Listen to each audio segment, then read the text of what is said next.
Welcome to episode number 66 of the Let's Discuss Gaming podcast. I am your host, Triple J. Joining me is my co-host, Dr. Games 101. Good afternoon, people. And we got, as we do every 2 weeks, we come together to talk about the most recent news in gaming history. Ready to start with the news? Yeah, let's get the show in the room, my friend. All right. First story up. Phil Spencer says Xbox needs steady release of great games. Didn't do that in 2022. The head of Microsoft's gaming division is feeling upbeat about the Xbox 2023 schedule. 2022 wasn't the best year for Xbox, as Microsoft's gaming division had a very light release schedule. Starfield and Redfall were delayed into 2023. Forza Horizon 5 fans got a new expansion, and Obsidian's Pentiment was the only game released last year that was internally developed. On top of that, Microsoft started the year with massive layoffs that hit Halo Infinite developer 343 Industries. In a new interview, Microsoft Gaming CEO Phil Spencer acknowledged that 2022 wasn't a great year for the brand, but that he was feeling much more confident for what 2023 had to offer. Our commitment to our fans is that we need to have a steady release of great games that people can play on our platform. And we didn't do enough of that in 2022. There's no doubt, Spencer said to IGN. And fundamentally, that's on me. I'm the head of the business. The commitment we have to our customers to continue to deliver great games is something that I take seriously. The teams take seriously, and 2022 was too light on games. So we're excited about getting to roll into 2023, have the developer direct. I felt really good about the games that we were showing. The next 12 months are shaping up so far to have a much healthier number of releases for Microsoft. Last week's developer direct shadow dropped Tang, GameWorks, Hi-Fi Rush, Redfall got a confirmed release date on May 2nd, and Starfield will have its own dedicated showcase soon. Additionally, new updates on Minecraft Legends, the next Elder Scrolls Online expansion, and Forza Motorsport were seen in the developer direct, and Spencer mentioned that it was a relief to show off these games with confirmed release dates. I hesitate to get ahead of the launches because I know there's rightfully some fatigue in the community about us just saying, just wait until. That's one of the reasons it was nice to be able to launch Hi-Fi Rush during the show, to show that we can launch. I think it was important for us to show games and show dates, Spencer said. So, what do you agree with what Phil Spencer said, that the main problem of Microsoft last year was them not releasing enough games, and do you agree with that, first off? Well, I mean, Phil Spencer knew about this for how many years now, even before the realization of this year of lacking games. And for how many years, at least 5 years now, we barely see, not barely, but we see like a small to moderate amount of exclusives for the Xbox One and Xbox Series X and S. And, Phil Spencer was well aware of this for many years, especially since the Xbox One era. Obviously, with the fact that it had a good launch and everything else, yes, but it lacked the technology, or the technology is outdated, and, of what this offers to the Xbox One. Now, the Xbox Series X and S is beefed up like a beefed up Xbox One, but that's about it. It's just like that's all the Xbox really focuses on, is really just the generalized entertainment of the matter, not about the gaming aspect of it specifically, like that of Sony PlayStation. Now, Sony PlayStation, they've been having exclusives left and right for how many decades with no problem. I mean, the only thing they have problems with is with their servers. Once every few months or every couple of years, someone try to hack into their servers. So they give and take on either side of Sony and Microsoft. Or Sony and Xbox, I should say, in a sense. So, yeah. Well, I agree. I agree. Phil Spencer was correct that we did bring this up 2 weeks ago, that the one big downfall on Microsoft was no first-party games, or very few. I think he said Pentiment was the only one that came out last year. Oh yeah. But I mean, he says, next week or next year rather, we got Starfield, we got Redfall, we got Forza Motorsport, we got expansion packs for Elder Scrolls. So It seems like he's hitting the he's. It's almost like 22 is going to cause Phil Spencer to hit 2023 hit the ground running, so to speak. And I look forward to it. I want. Yeah, like games like Uh, Starfield, Redfall, those coming Not out so this much year. Starfield, but definitely Redfall. Forza Motorsport, I may or may not check out. Um, Elder Scrolls, I know I'm not a big fan, but I know people are fans of that series, Oh yeah, especially Skyrim. So yeah, but hey, at least they got a lot of first party content coming out, which is what they were missing out on in 2022. I see. So I think that was the problem, and I'm glad to see that they're addressing it and saying, "Hey, we're not going to make the same mistake in 2023 because it's only halfway. We're only halfway through the month of February." Yeah, time flies already, right? Yeah, it's almost Yeah. Valentine's Day. Yep. Ready to move on? Oh yeah. All right. Next, PlayStation Plus free games for February 2023 leaked. Next month's PlayStation Plus Essential lineup includes 4 games rather than the usual 3. Take notes, Microsoft. In what has become a monthly tradition, the next batch of free games for PlayStation Plus subscribers has leaked, courtesy of Bill Kuhn.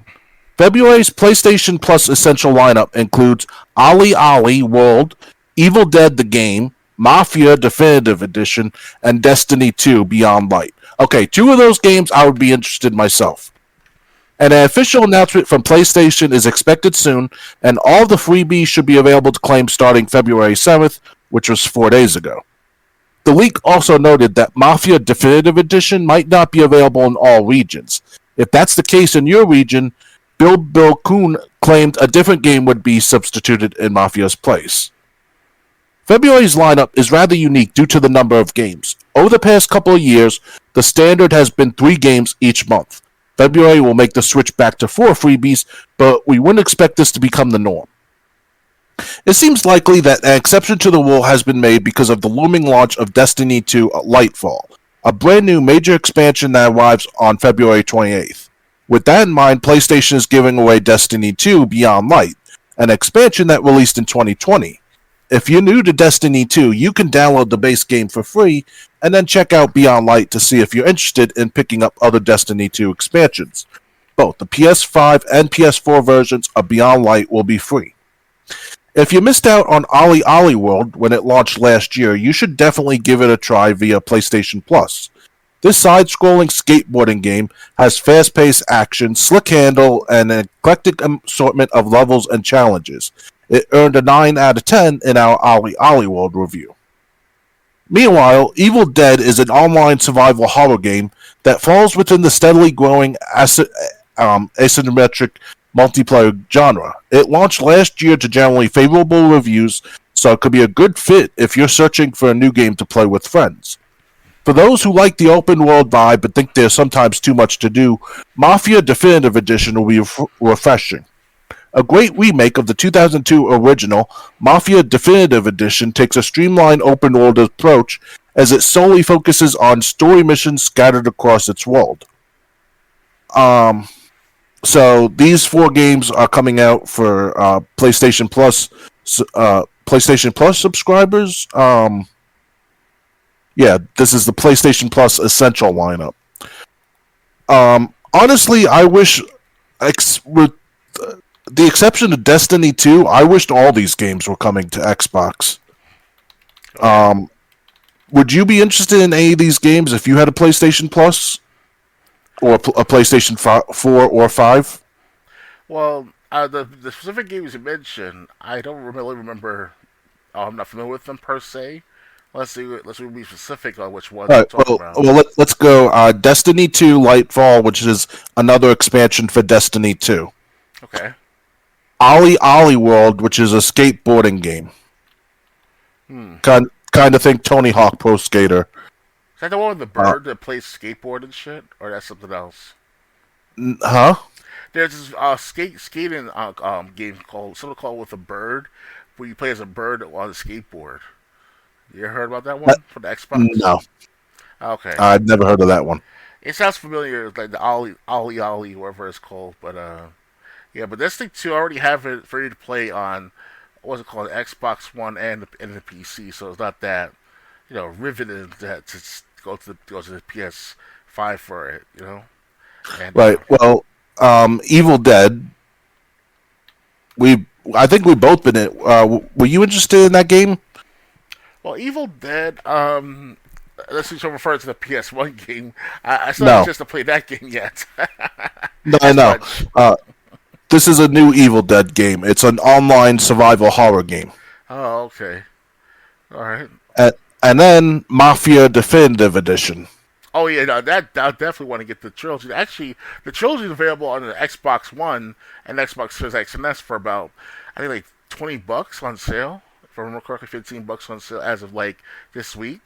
So yeah, I want to get my hands on that, but I probably don't have the money for it right this second. So I rather go to the Xbox One for the Mafia trilogy pack or definitive edition, whatever it's called. You didn't get Mafia 2 for on from Games with Gold? I don't remember. It was so many years ago.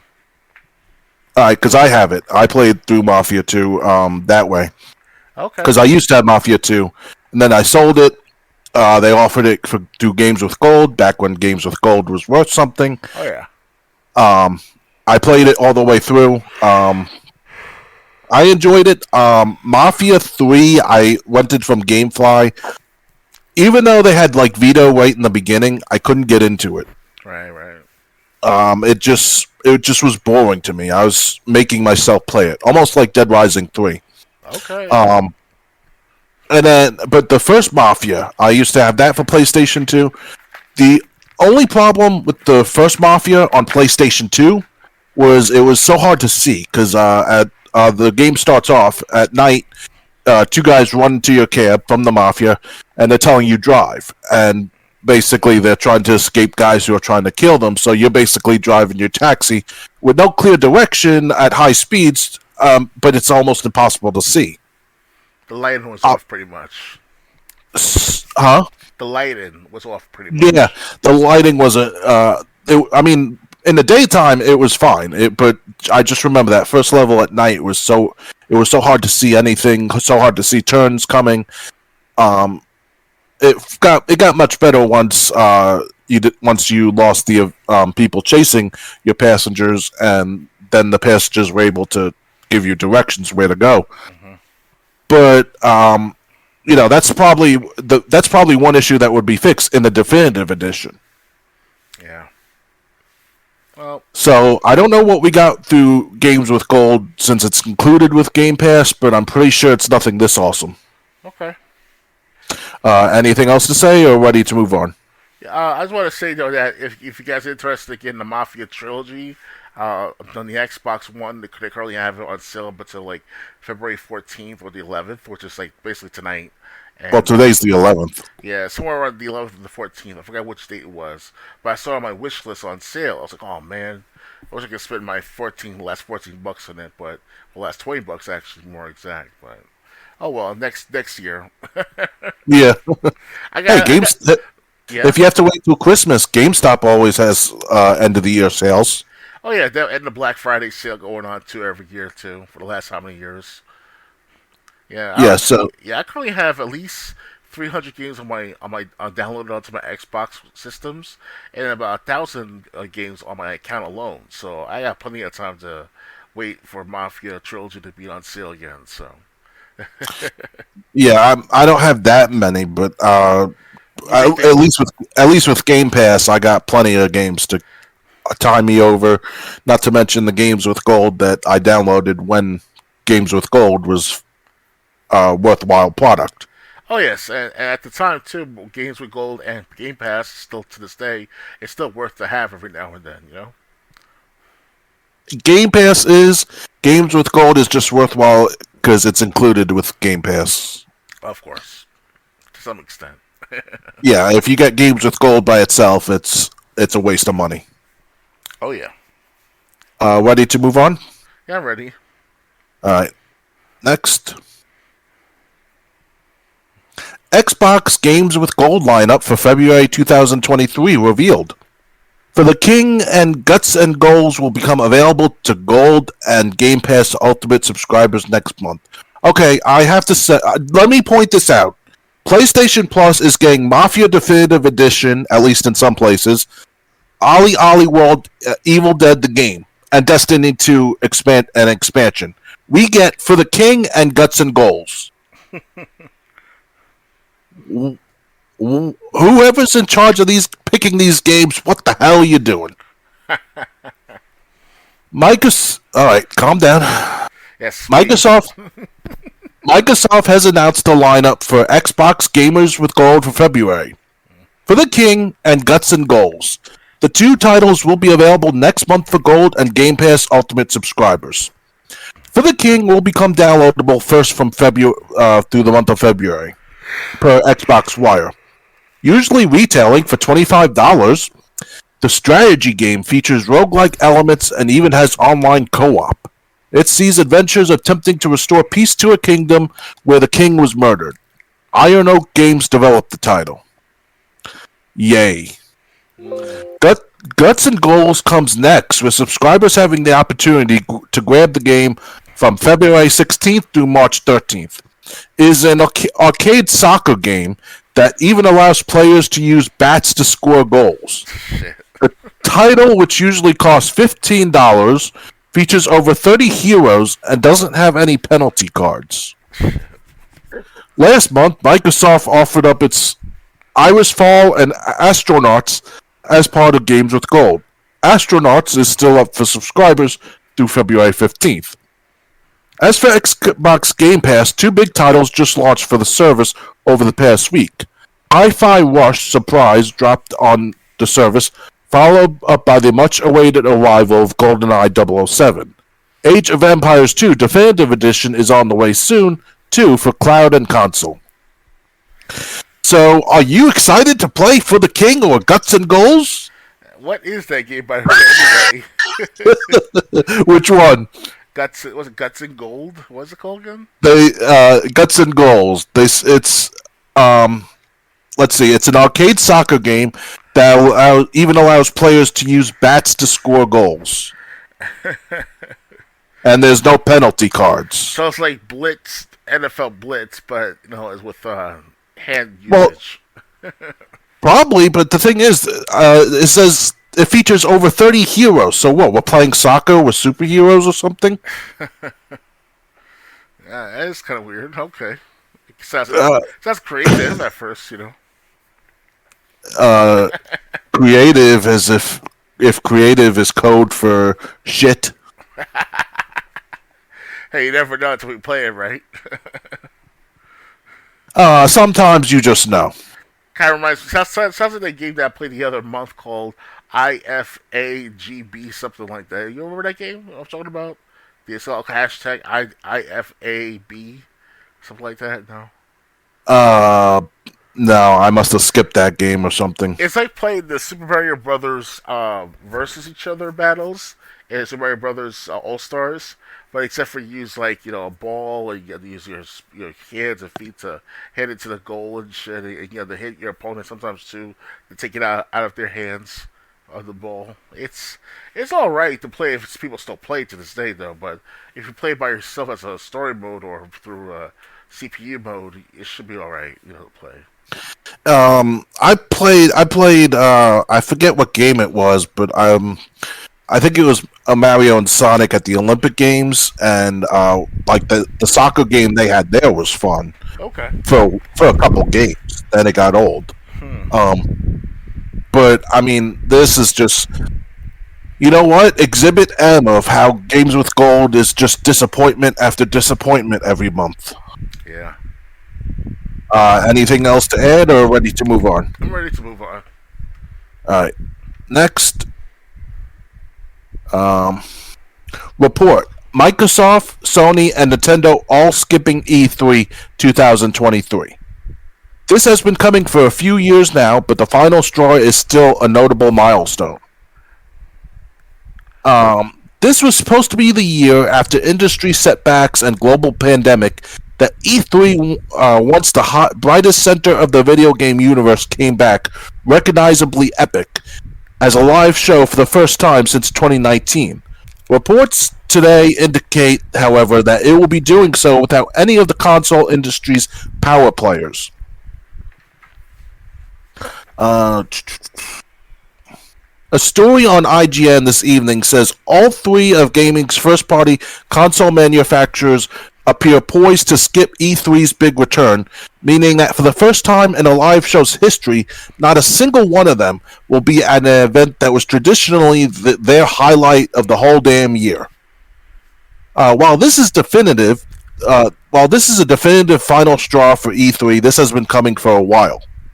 Nintendo stopped holding big E3 press conferences 10 years ago, though the company had a showroom floor presence at the last live show in 2019. And Microsoft and Bethesda recently pivoted to holding their own showcases alongside the E3 festivals. Sony also began passing on E3 stuff a few years back. While Microsoft won't be at any official E3 events, boss Phil Spencer says that as they've done the last few years, Xbox will, in 2023, be doing stuff alongside E3 so that any press and industry folks in town for that show will be around for theirs as well. It's not known what Nintendo and Sony will be doing in E3's stead, if anything, though Jeff Keighley's rival Summer Games Fest will be taking place at roughly the same time. It's important to note that this isn't the same E3 as the olden days. Even specialist Weed Pop took over planning of the show last year and said, "For years we've listened, heard, and studied the global gaming community's feedback. E3 2023 will be recognizably epic, a return to form that honors what's always worked while reshaping what didn't and setting a new benchmark for video game expos in 2023 and beyond. Geo Media may get a commission." How they're going to be recognizably epic without any major platform holder in attendance is anyone's guess, though Repop did say in a statement to IGN's... Okay, this is a different statement. "As we spent much of 2022 refining how E323 would take shape, reflecting on the feedback we solicited, we did not send a single contract to an exhibitor until the start of the month. We have received a tremendous amount of interest and verbal commitments from many of the biggest companies in the industry, and when we are ready to announce the exhibitors, we are confident it will be a lineup that will make the trip to Los Angeles well worth it for the industry and consumers alike." So, we talked about this 2 weeks ago. This proves that... Well, I forgot to turn my camera off, but this proves that the Microsoft showcase we talked about 2 weeks ago is not E3. Right. They're having their own one in Los Angeles around the same time. So, but they said if you're going to be in the Los Angeles area at that time, you'll be able to go to both E3 and Microsoft showcase. Okay. Do you think without the big three console developers, E3 can still succeed? Well, before the E3 2000 all, we did have Microsoft there, and Sony just started with their PlayStation 2 being at the height of things. So anything's possible with E3 now, because now newcomers like new systems, new gaming companies, new studio companies, they can just go to those slots in the E3 lineup and just like, hey, guys, look at our content. And with that being said, that can also create more competition among the smaller, newer comers of gaming.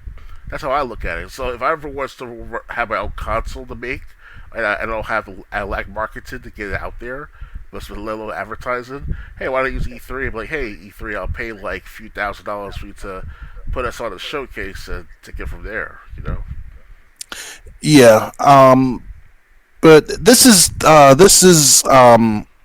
like I said, this to say this is the final, this is one of the final straws for E3's possible demise. It could be. It's just gonna be. It's not a definite, but it all depends on what the companies that are gonna be there have to show. Oh yeah. If the third party developers got a lot of great stuff to show collectively, then E3 will still be worth then all this doom and gloom about Microsoft, Nintendo, and Sony skipping it may be premature. Yeah, before the year 2001 of E3 events, there was what Nintendo, there was Sega Genesis, and uh, Well, 2001 was kind of the death year of the Dreamcast. but So I was just saying the fact around that time it was like worthy still to go to the E3. I never heard of E3 when I was a kid though. I never got just to see it live on the web or on the local TV, whatever. It depends on where you are in the game. It's just how you acquired the show. But I heard like E3. I always want to go to E3 when I was a kid, but back then it was like you're lucky to get like tapes of it through friends, or at least you hear about word of mouth. I never got a tape of it. Or it's basically all by word of mouth in a sense. Yeah, I never saw E3 footage until YouTube came around. YouTube, and then YouTuber, one that comes to mind, Angry Joe. He talked about when it looked like YouTube was gonna kill all gaming content creators, which still looks like YouTube's gonna do that slowly. Yeah. He talked about running from room to room, being at E3, trying to get interviews with every developer that he could about what their project was. He talked about with the creators of Tomb Raider about their Tomb Raider game coming out. Mm-hmm. So like I said, it all depends. Just because they're gonna have third party developers only, because the first party developers backed out, that doesn't mean E3 doesn't have anything to offer. Of course not. They have plenty to offer, even though it's not worthy to the average or above average gamer, I should say. Because the average gamer, like myself, I want to watch E3 if it's on the YouTube and other web related websites. And so, Right? Yeah. I I would watch it if it's about I wouldn't watch the whole thing, but like if there was like a snippet about a game I was interested in, I would watch that.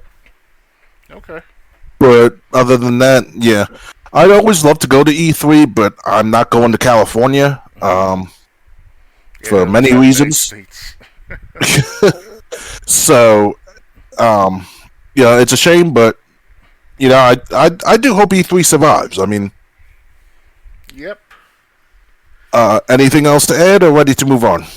I want to say too that I always want to go to E3 someday myself, especially when I was like as young as like in my 20s, my early 20s, late teens, and yes, back then of course Xbox 360 and Sony and Nintendo were around for the E3 and all, but that was more relevant to the average gamer because we don't know what's going to happen, months prior to the release of these games or systems even. So it was well worth it. From what I hear, so it's the high hopes are still there. To attend E3 one day for myself. However, E3 will still be around for at least 20 years in my perspective. I hope. Right. By that time I definitely have the money to go there. I might be too old, Right. but I'll be like, okay. I'm like, back in my day, young pals at E3, we used to have the PS2 at the E3. I'll be like that to the kids at the E3. Yeah, you'll be the old man back in my day. And the kids of the present day will be like, "Got you, old man. Move away slowly." Yes, move away slowly. Especially the cosplayers. Those Yuna cosplayers and the Jill Valentine cosplayers. I'd be like, yeah, I'd like to have that sandwich. The female cosplayers will be slapping you and then running away, screaming bloody murder. And I'll be like the next Mr. X and be like, knock, knock, the door's here. Nah, papa, stainless steel. Come to rescue my lady. Yeah, yeah. Right after, like Mr. X. Until real cops come and be like,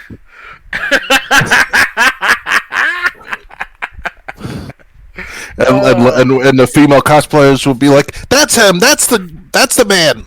Yes. Well, Mr. X, what's wrong with you guys? I'm black. Look, see. Well, I think you just said the quiet part out loud. But... Yes, I know. Mr. X was like kind of on the grayish dark side of his skin and shit. So Yeah, his wasn't Mr. X's. I'm not. I don't know about the remake, and I never even reached him in the original Resident Evil 2. But wasn't Mr. X more like a gray skin guy? yeah, who wore this black trench coat with a fedora Yeah, hat. I know. I know he had the black trench coat, but like I'm talking his skin wise, wasn't Mr. X like gray skinned? Yeah, a little grayish and the black side brown, dark. Okay.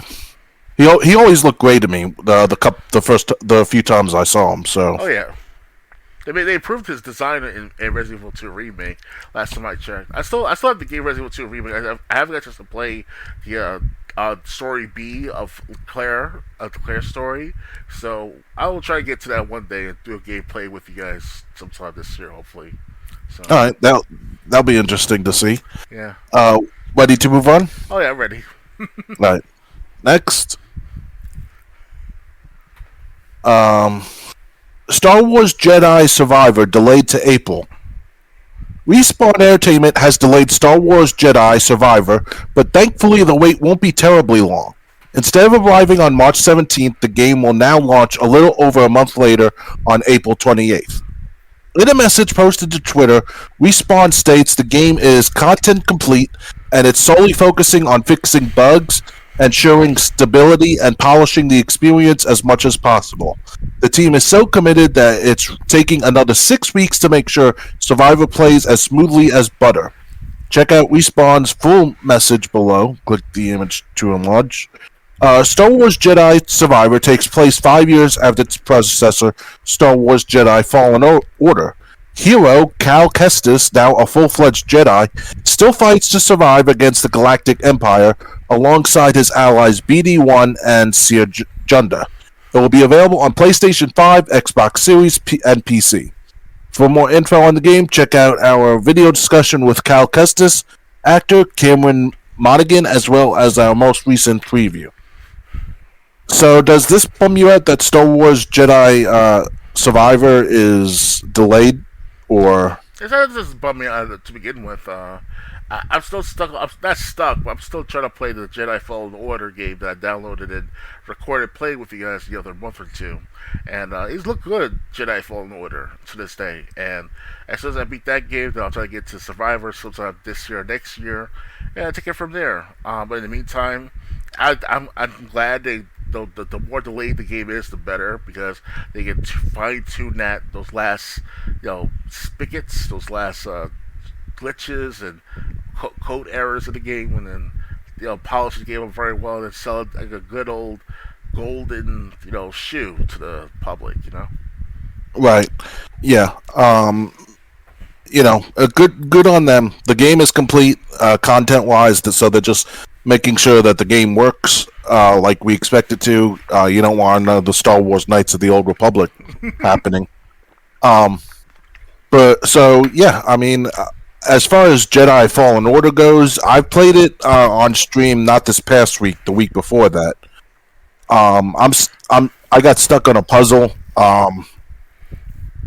So, but so yeah, I haven't finished Jedi Fallen Order either. Unfortunately, unless it's on Game Pass, I can play it through the cloud. I won't be able to play Survivor, but yeah, I'm glad to hear that Respawn is taking the time to make sure the game comes out in a finished state, not an unfinished one. Oh yeah. Ready to move on?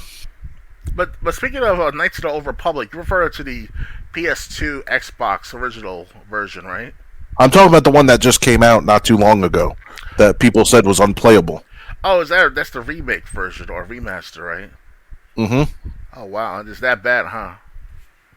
So there were some missions people couldn't get past because the game would basically break.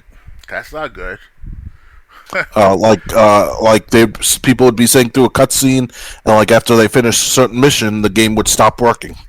Yeah, I think it was best for like these games, Knights of the Old Republic, Battlefront 2 for the PS2 and Xbox original back 20 years ago, and leave it in its original state, and then resell it as like a remaster at best. Don't try to remake the entire thing over. Because what's going on Battlefront 2 of the Xbox One PS4 versions PC, because I'm hearing that like it tend to spend like how much hours trying to get Darth Vader alone.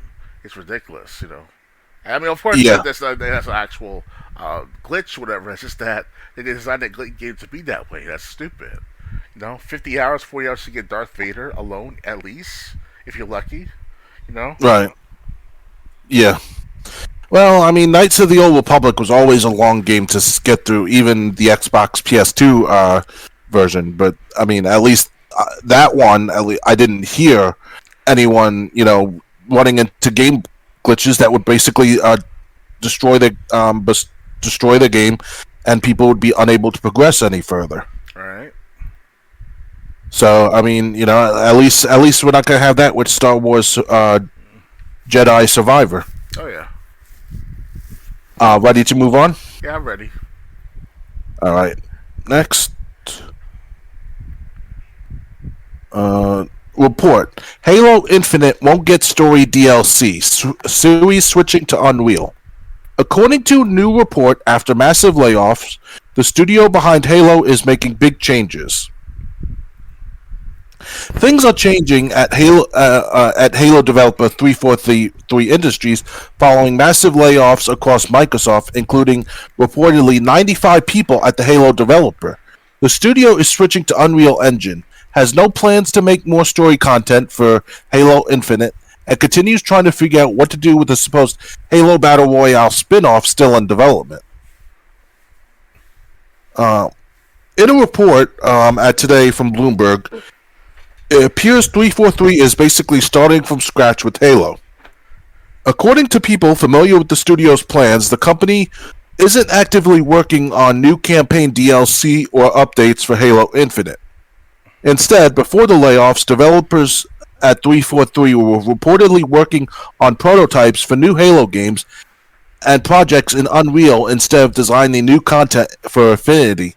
And according to the report, many of those devs have since been laid off. It's also reported that the studio has, after nearly a decade of debate, decided to finally switch to Unreal.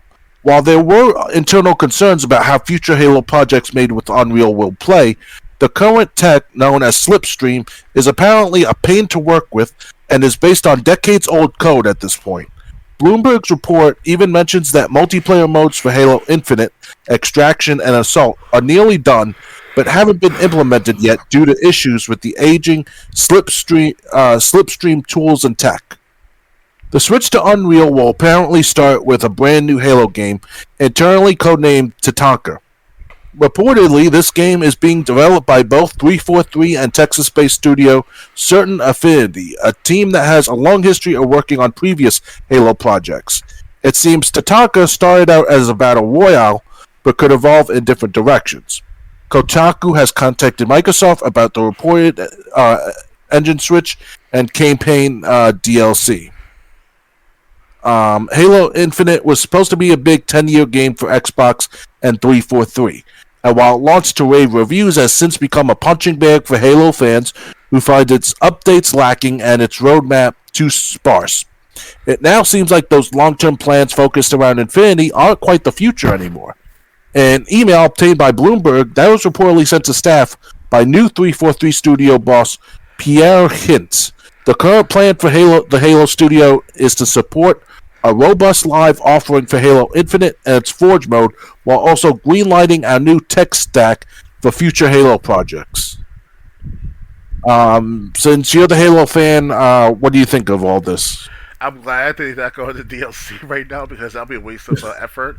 I will admit this still live on Twitch that I never played the campaign fully entirely yet. I'm up to the part where you go up against this female like obviously she has female tendencies, obviously, but she's all powerful like that at the Diet deck in Halo 4. So up to that part, and that's like what 3 maybe 4 hours into the game, not even, and.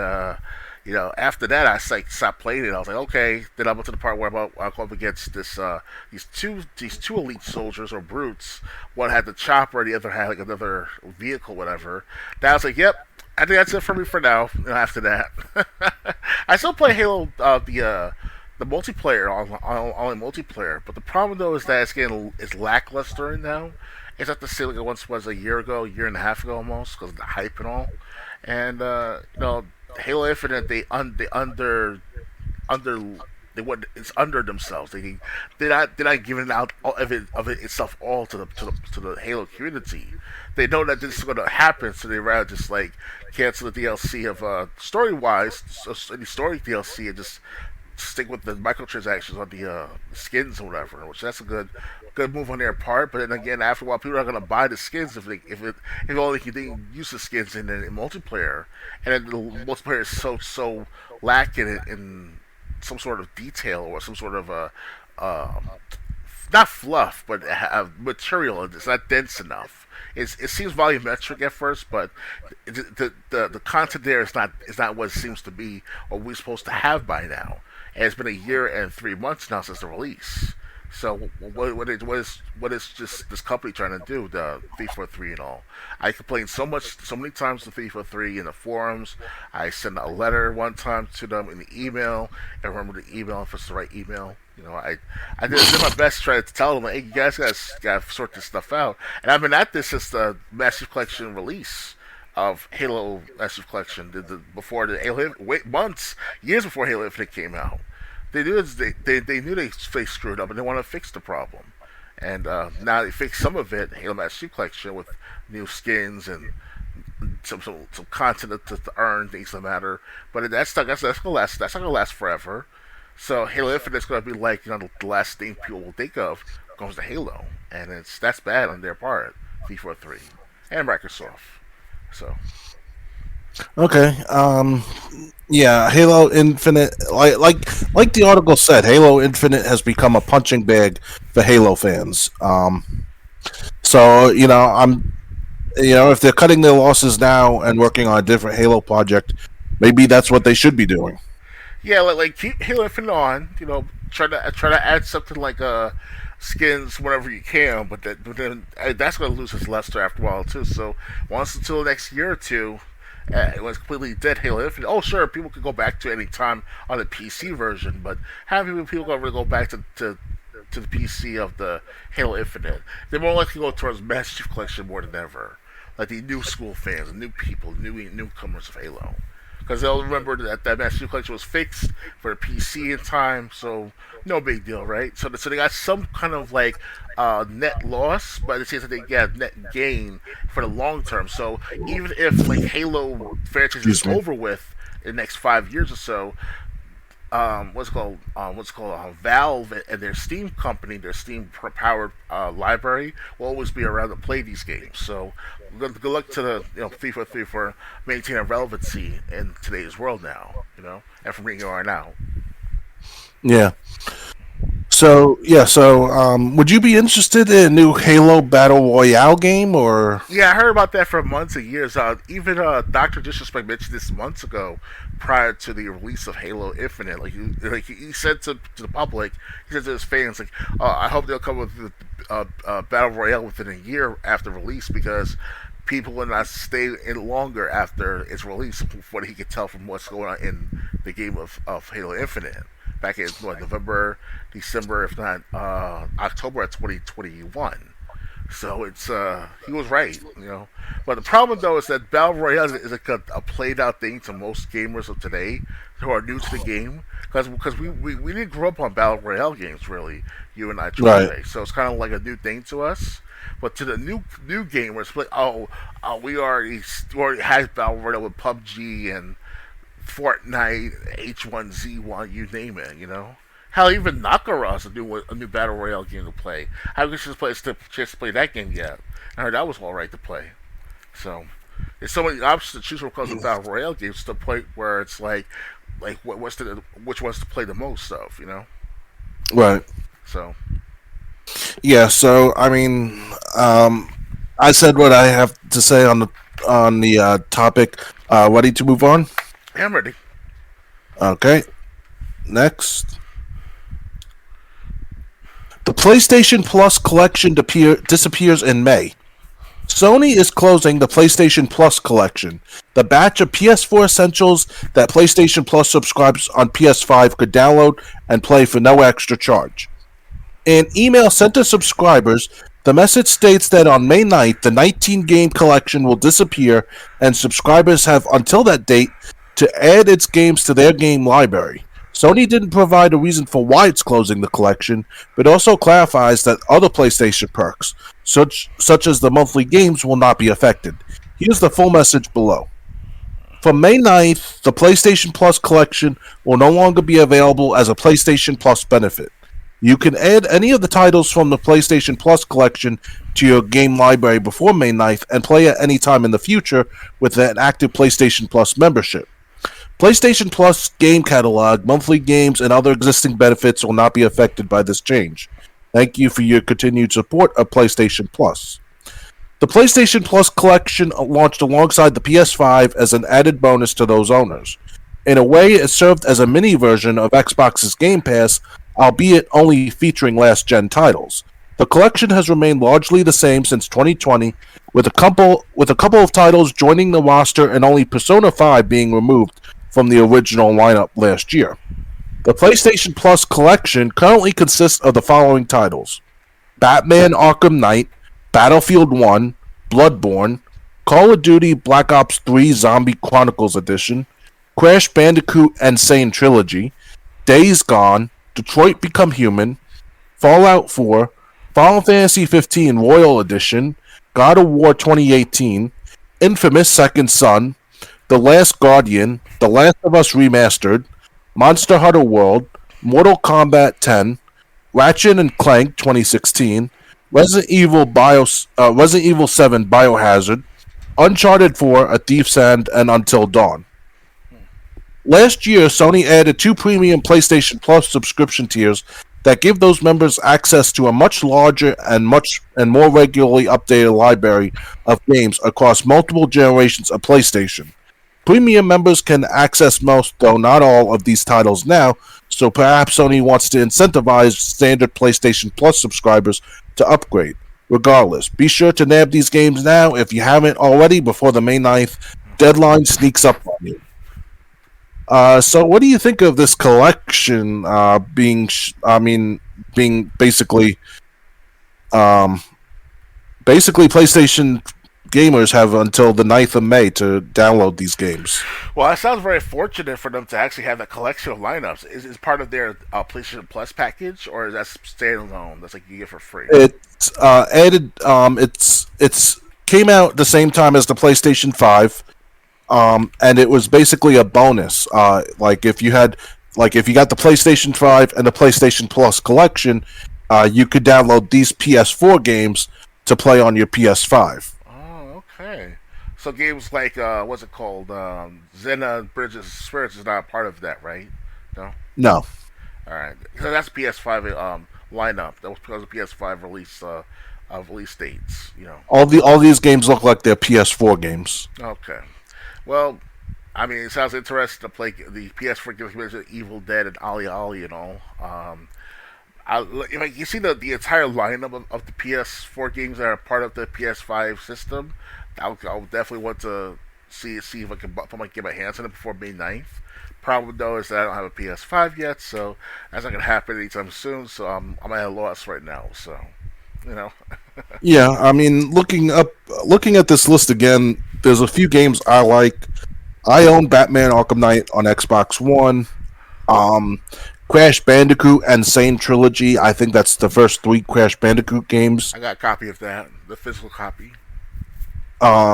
Resident Evil 7 I have. Uncharted 4, I guess that's good. Yeah, it's a good game. I heard it was the epic conclusion to Nathan Drake's story. You know, if you ever watch the TV commercials, they play this sad music. Like, "Where's My Mind?" It's called. That's the name of the classical music. "Where's My Mind?" At, and it's very vivid and very emotional. And listen to this music when you hear about Nathan Drake, you know, ending to be a two-bit thief, and then at the end he was grabbing for his this old guy's hand instead of the coin. Kind of cool right there. You had to see the commercials I was talking about. It was very good. Like, I want to play that game soon. even if I don't have the PS5, I can get the PS4 for about what, $200 if it's on sale Black Friday. This year. Yeah, That'd be great. I was talking about yeah. brand new, by the way, brand new PS4, because I have PS4 remastered of what's it called, The Last of Us, and the Okay. Uncharted 4, as well as Uncharted for the PS4 as well, the Nathan Drake collection. It's somewhere in my room. I got these good games at, so got it at a good Yeah, I think price. the last I think it mentioned the Last of Us is also in that PlayStation collection. Yep, it was a remastered version, not the remake, but the remastered. And I would prefer to buy the PS4 system over to get these games for free. But obviously, it's all about time and money. You know, it Right. sucks. Yeah, so it sucks that they're taking these games offline, but the good news is you still got, it's only February 11th when we're recording this, so you still got just under 3 months to download these games if you haven't already. If Nathan you Drake. already downloaded them, then just hang on to them. Hmm. Ready to move on? Yep. All right, next. Resident Evil 4 Remake removes Ashley's health bar and adds side quest. The update to Capcom's seminal horror game also does away with QuickTime events. In a new Game Informer cover story, Capcom detailed some of the changes that the hotly anticipated remake of Resident Evil 4 is making to the original hugely influential horror game. Um, One of the major changes coming to the RE4 remake revolves around how Ashley Graham, not the supermodel, works in scenes when protagonist Leon S. Kennedy must escort and protect her. In the original RE4, players had to keep a watchful eye over Ashley's health bar and ensure enemies didn't carry her away. Ashley desperately and frequently screams out Leon's name. The instant players fail to do any of the aforementioned tasks. In the remake, Ashley no longer has a health bar. Should President Graham's Dumbo-eared daughter take too much damage while Leon attempts to escort her safely away from Las Plagas, she'll enter a downed state and need to be revived, IGN reports. According to a Capcom representative, this change to Ashley's gameplay mechanic was made to make her feel more like a natural companion and less like a second health bar to babysit. Um, Another change to coming to RE4's remake is weapon durability, specifically for Leon's combat knife. As seen at the end of last October's extended gameplay trailer, Leon's trusty knife, being capable of powering a chainsaw, comes at a hefty cost. Instead of toting around all reliable through the entirety of the RE4 remake to open wooden boxes, chip away at zombies, and conserve ammo, Leon's knife will deteriorate over time, but players can have multiple knives in their inventory, which still takes the form of Leon's iconic attache case. Side quests are also making their way to the RE4 remake. According to IGN, blue flyers scattered about the game let you acquire optional tasks you can complete as side quests. Lastly, the Game Informer cover story mentions that QuickTime events, a frequent element of the original RE4, have effectively been removed, though this aspect of the remake had been mentioned in earlier interviews as well. I'd say there are barely any QuickTime events. Different people have different definitions of what a QuickTime event is, so while I can't tell you that there aren't any at all, I can say that there aren't prompts to press buttons mid cutscene. Producer Yoshiaki Hirabayashi told IGN in a prior interview. Resident Evil 4 Remake is slated to release on March 24th on PlayStation 4, PlayStation 5, PC, and Xbox Series. So, what do you think about these changes to Resident Evil 4? Are you Well, do, because I heard good things about Resident Evil 4 remake as of late, for the last couple of weeks now.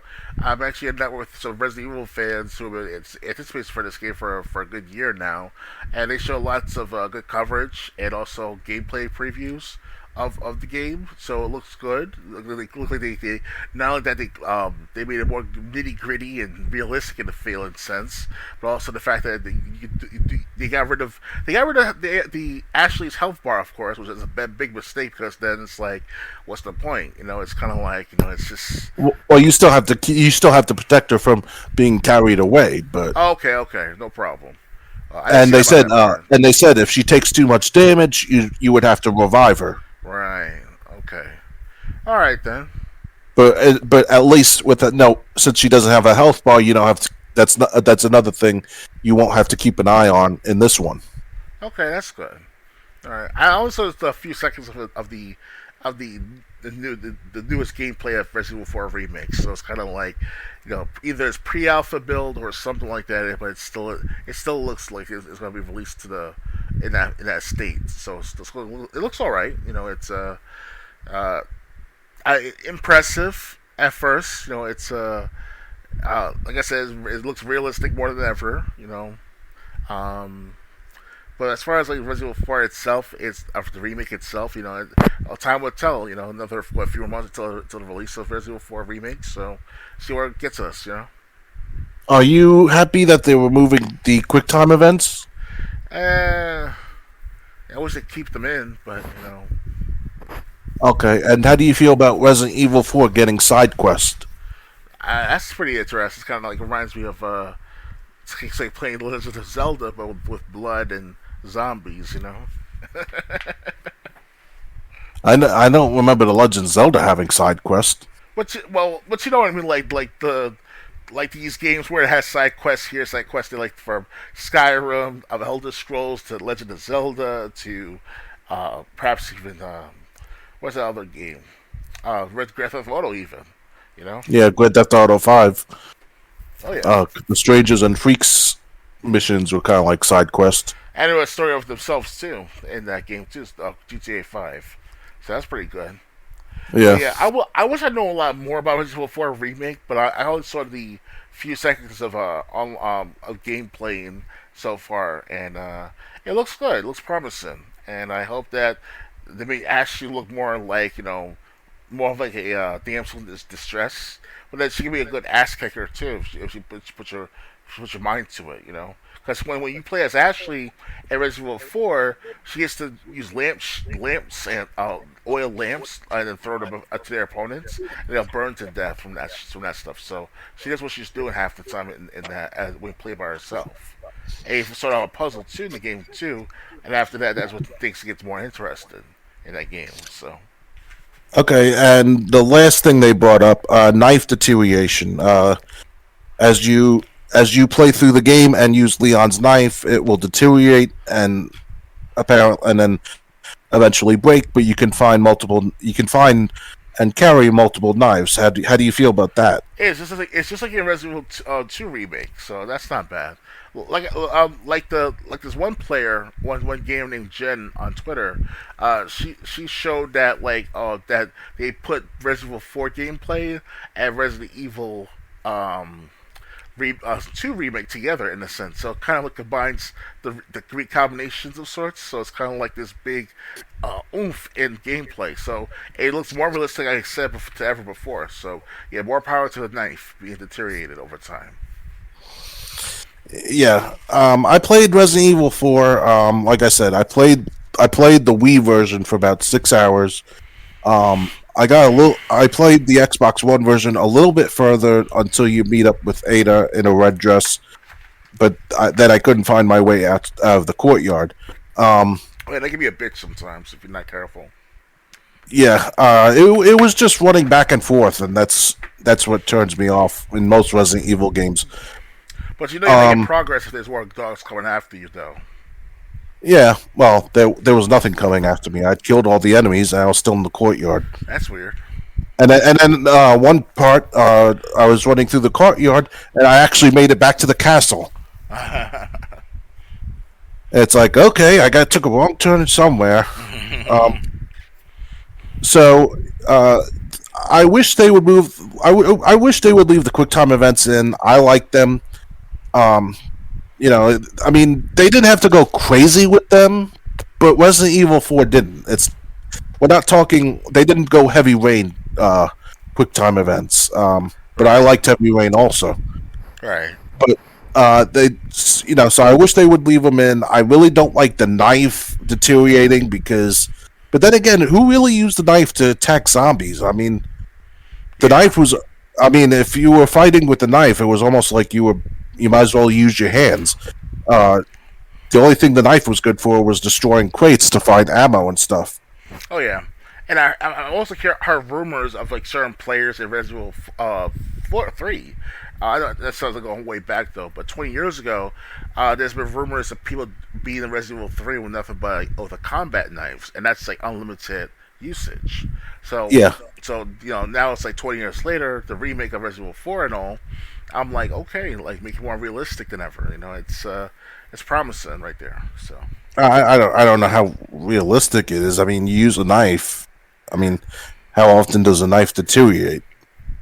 Um, good but point. yeah, but that challenge thing, that's nothing new. I mean, the Angry Video Game Nerd even said, I think on his Zelda 2 review, that people have gotten to the last boss of the first Zelda without using the sword.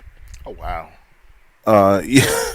So, challenges with special restrictions or special rules, that's nothing new. That's been around since the Nintendo days. Um, and I guess honestly, I don't really remember Ashley even having a health bar. Mm. I remember having to save her from getting taken away by those cult members that would throw her over the shoulder and then slowly walk away with her while she's screaming for Leon. But Leon, help!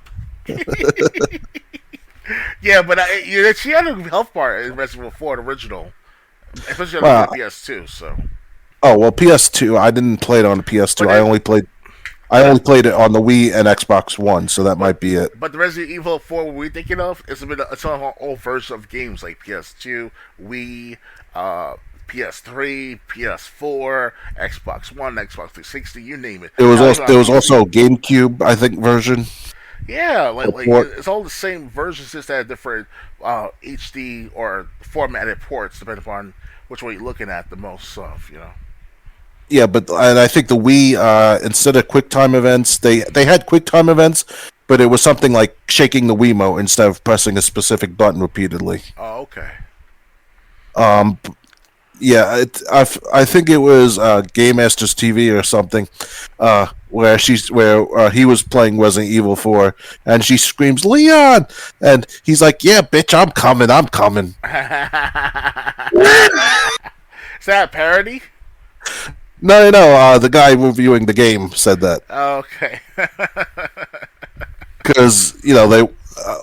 And I'll admit, one time playing RE4, I don't know why my aim must have been like awful, but one time the cult members actually did pick up Ashley and disappeared into some door with like vortex symbols, and I just kept missing the guy. Well, it does come with a red light laser, so you shouldn't be having a problem aiming. I just had a problem aiming for some reason. Oh, it's But on I the think Wii.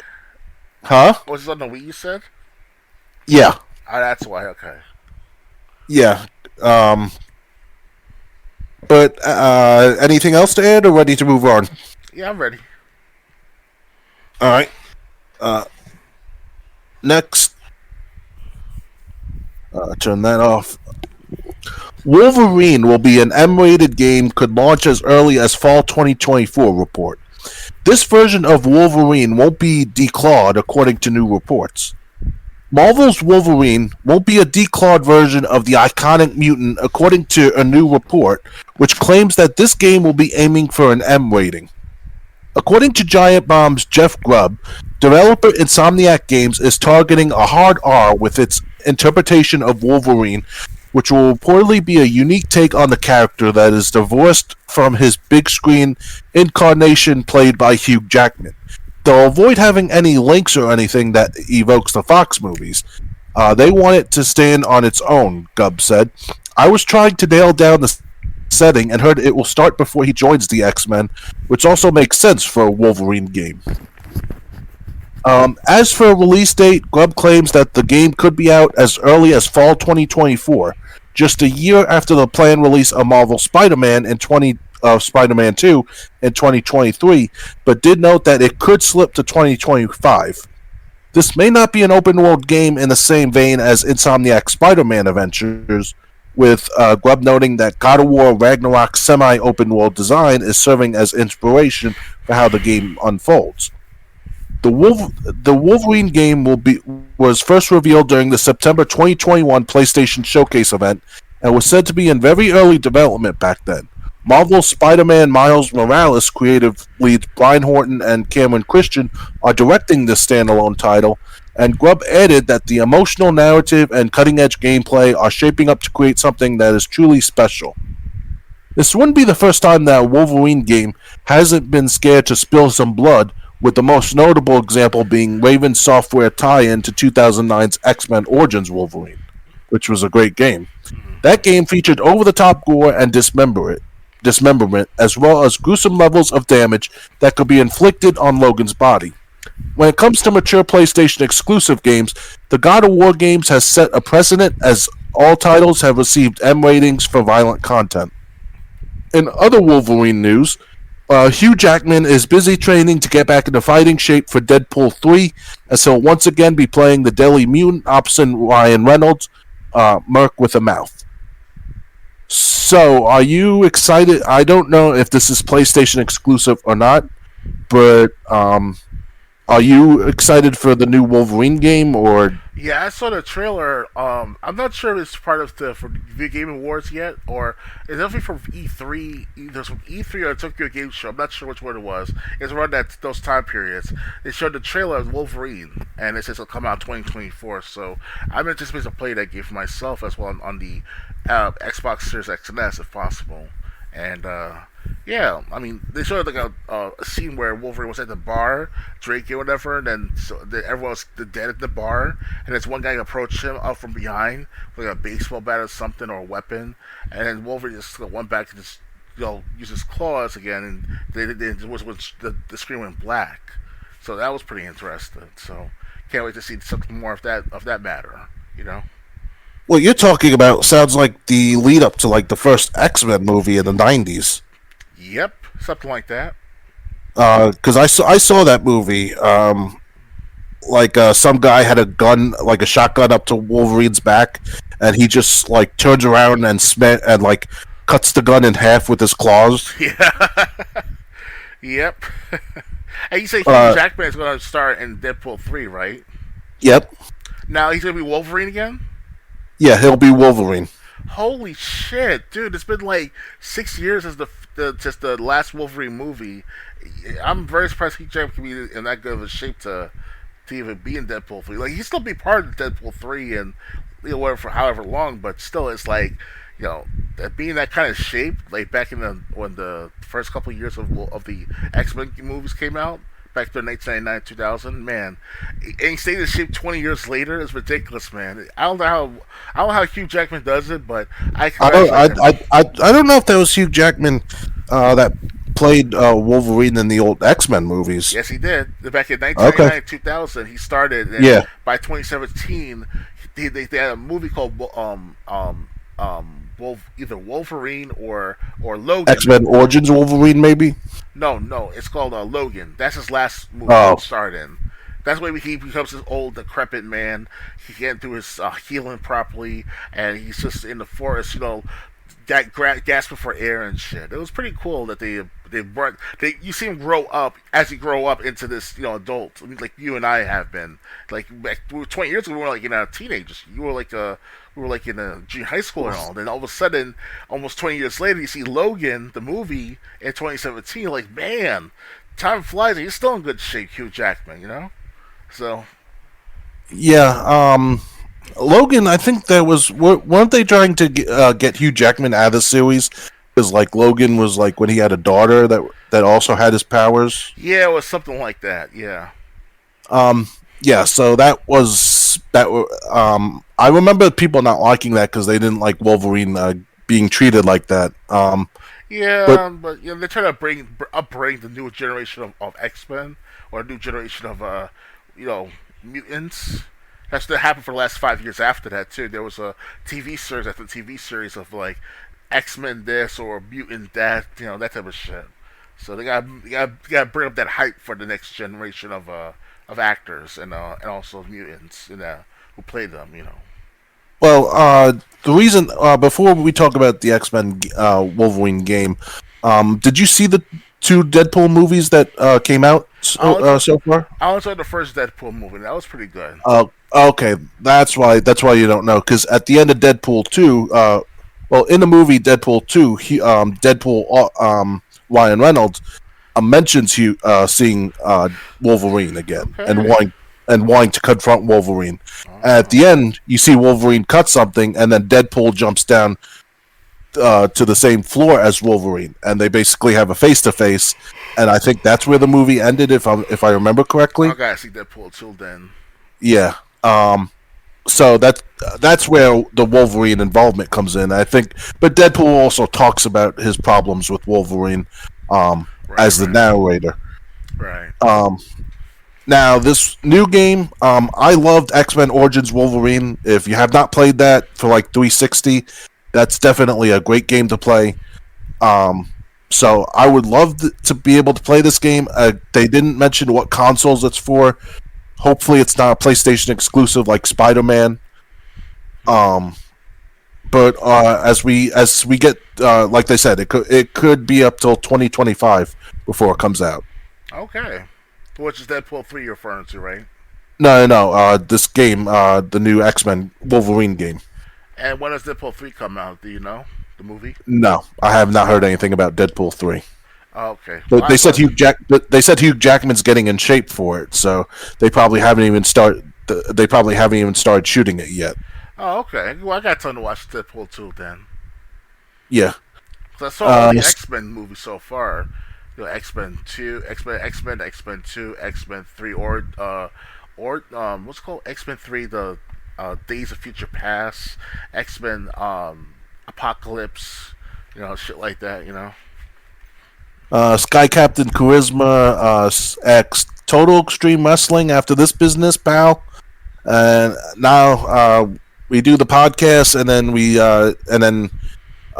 work on it afterwards, so we can upload the clips to our to the video sites we upload on. So not tonight. Okay. Ready to move on. Yeah, I'm ready. Triple J. All right.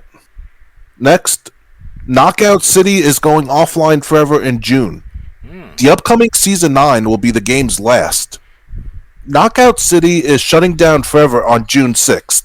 Melon Studios revealed in a blog post the player versus player dodgeball game will no longer be playable, with the exception of a PC only private server version, which will allow the game to live on forever. The lengthy post addressed to the community explained at length why the difficult decision was made by the team. You can read an excerpt below. Creating such a different game with no points of comparison and running live services for the first time in many of our careers has also made the past couple of years particularly challenging. Despite over 12 million players and billions of KOs around the globe, there are several aspects of the game in need of major disruption to better attract and retain enough players to be sustainable. Since we are a small indie studio, it's simply impossible for us to make those kind of systematic changes in the live game while continuing to support it. So it became clear to us that we needed to take a step back and pave the way for Velen to do what we do best by innovating. Now we can take everything we learned, everything that succeeded, and everything that needs improvement, and get to work on exploring new possible experiences for Knockout City and other games and products we are very excited about. We're currently in the process of doing a comprehensive retrospective on every aspect of the game, all the community feedback, and analytics data, and even our development processes. Our hope is that sometime in the not too distant future, all this information can be used to start work on what comes next in the Knockout City universe. While we can't promise that Knockout City will be back, what we can promise is that you'll continue to see new and innovative games from Velen Studios that will surprise and delight players around the world. The team added that its final season, Season 9, will still unfold as normal beginning on February 28th. The 12-week season will feature 6 back-to-back events, each going on for 2 weeks. On that same day, all real money transactions will be removed from the game. The final season's economy will be drastically altered as a parting gift to players, including a final premium brawl pass that will cost just 50 cents as opposed to the $10 version seen in previous seasons. We packed every event in Season 9 with rewards for XP style chips and thousands of holobucks. Every event also features a massive sale shop with huge discounts, and almost every cosmetic we've ever sold will make its way into one of these sale shops. The rewards for league play, daily login bonuses, and the Brawl Pass have also been drastically increased, and the price of the premium Brawl Pass will be reduced to just 50 holobucks, which you can easily earn in the free pass. A final 2-week farewell event called Thanks for the KOs will begin on May 23rd and usher in the game's final days. Knockout City originally launched under the EA Originals banner in 2021. Last year, it moved to a free-to-play model and became a self-published game at Bellin as the studio and EA mutually parted ways. In GameSpot's Knockout City review, Alessandro Barboza praised the game's core mechanics and cartoonish world, saying Knockout City's greatest strengths lie in its simplicity, but also in the ways it remixes traditional multiplayer elements to create something distinct. Did you ever hear of Knockout City when it first was released? Yeah, I played it for within the first month of release. It was alright. It was like dodgeball mixed in with Parker. Like they move around the city or move around the building to building to throw like a ball in the basket or a ball in the goal. It's all right to play, but I lost interest after the first couple of times I played it. It's not meant for me. It's meant for kids more like it. So Okay, Sky Captain Charisma said, "Okay, bye." So, but yeah, I've never heard of this game. There was a game like on Game Boy Advance called Super Dodgeball. I really enjoyed that game. But this sounds like something I would have liked. But unfortunately, it's only got a few more months online, and then except for the private server, it's gonna be gone. yeah, I'll definitely try to play it before it's over with. For this May is coming up. It's something. It'll end right. It will end on May 9th, right? No, they said May 23rd. May 23rd will be the beginning of the final 2 weeks. Oh, okay, no problem. Yeah, so I mean, you still got a few more months if you want to play it. Kind of sucks that they couldn't, change what they wanted and keep the game online at the same time. Oh yeah, But they did say they're an indie game studio, so and it's very creative what they did with Knockout City. So it's more power to them, right? yeah. So unfortunately, so like I said, the game will still be around for a few more months for everyone to play. And like they said, and after the 2 weeks on May 23rd, starting May 23rd, you'll need to be a part of the private server if you want to play against other people. Did they tell you how to join the private server? No, they just said except for a private server online. They'll. So anything else to add, or ready to move on? I'm ready to move on. Okay. Next. Nina Williams confirmed for Tekken 8 roster. Bandai Namco has confirmed that Nina Williams will be in the Tekken 8 roster. This news comes from a gameplay reveal trailer that confirms Nina Williams as a playable fighter in the forthcoming game alongside footage of some new and returning moves. Running more than 2 minutes long, this trailer was just a small portion of a longer live stream where Bandai Namco discussed Tekken 8's fighting mechanics, different systems and fighters, and more. Target located, a Bandai Namco tweet reads, Nina Williams is back in business in Tekken 8.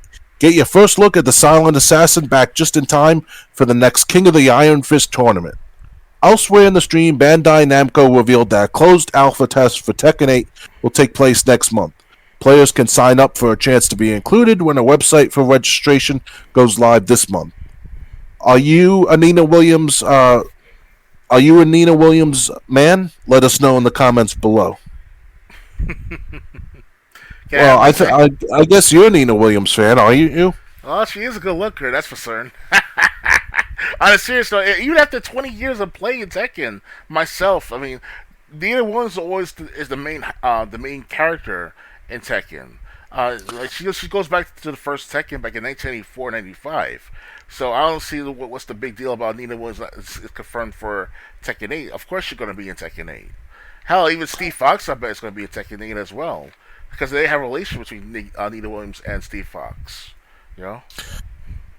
No, I didn't know that. Yeah, Steve Fox is Nina Williams' son. Oh, okay. It was mentioned in Tekken 4. You have to see it to see what's going on. Because Lei Well, Wulan was teaming up with Steve Fox to find out who was trying to kill Steve Fox, and it was his own mother. And she had no recollection, or not recollection, but no remorse for trying to kill her own son. You know? okay. Well, the if I was ever interested in any woman from Tekken, it would be Christy, but but especially after the Tekken movie, she was the only one of the only bright parts of the movie. Oh yeah. But um, there's a reason there's no Tekken 2 movie. Wonder why. Yeah. Well, but anyway, Tekken 8, Nina Williams is confirmed. She is one of the mainstays when you think of the Tekken franchise. You know, Yeah. I was hoping this article would bring up more people that were definitely confirmed. Unfortunately, no. The only reveal is Nina Williams is confirmed. They gotta bring back Steve Fox, Lei Wulong, Murdoch. They got to, because Yeah, King especially not only regular King but also Armor King too, because they had a relation with each other for decades now. Murdoch it was with the regular King for like a few years now in some wrestling matches and from the story mode, So yeah. In Tekken Tag Tournament 2, Marduk and King were partners again, even though they had their little beef before then. yeah, King was about to kill Murdoch in the hospital bed, but he saw Murdoch's family in that photo next to him, next to his bed. Then he's like, "Oh, I can't do this shit." Yeah, and then Tekken Tag Tournament 2, they were back. They were a team again. Oh yeah, Um, so yeah, unfortunately, Nina's the only confirmation so far for of Tekken 8. course, obviously. Come on now, Nina Williams is the backbone, as along with her sister Anna Williams. How you gonna get rid of Nina and Anna Williams altogether from Tekken? That's been there since the beginning. That don't make any sense. No Well, they offense. didn't. So I mean, you could calm down. Calm down. You're acting like something happened that didn't actually happen. Oh, I mean, they're one of the hottest chicks in the game, so it's yeah. Well, that's subjective. Objective. I'll disagree with that. Okay. Like I said, I think Christy was the hottest. Oh, don't get me wrong. Chrissy's the youngest one of all the characters because obviously Lin Xiaoyu's in her 40s, Nina's in her late mid 40s, Anna's in her 40s was the same age as Nina. So yeah, I was Christy will be the hottest of the hot. Because they Well, already hit the wall, Nina and Anna Williams especially, but they're still good lookers. but it's funny. I think the game was Tekken 5. Marduk, he in the arcade, he came like face to face with this Asian woman. I forgot her name. Um, and Marduk's like, "You're gonna be with me, girl." And the woman says, "I don't date Neanderthals." And then after you beat her, there's a cutscene of Marduk carrying that woman away over his shoulder. I remember seeing something like that. I did play Murdoch in Tekken 5 many years ago in story mode, but it could be Nina Williams, it could be It was not Christy Nina or Anna. It or was Christy, right? No. no, because Christy was next. Oh, okay. But the thing is, the reason I bring that up, if I was Marduk personally, you know, I would have done that to Christy. But I mean,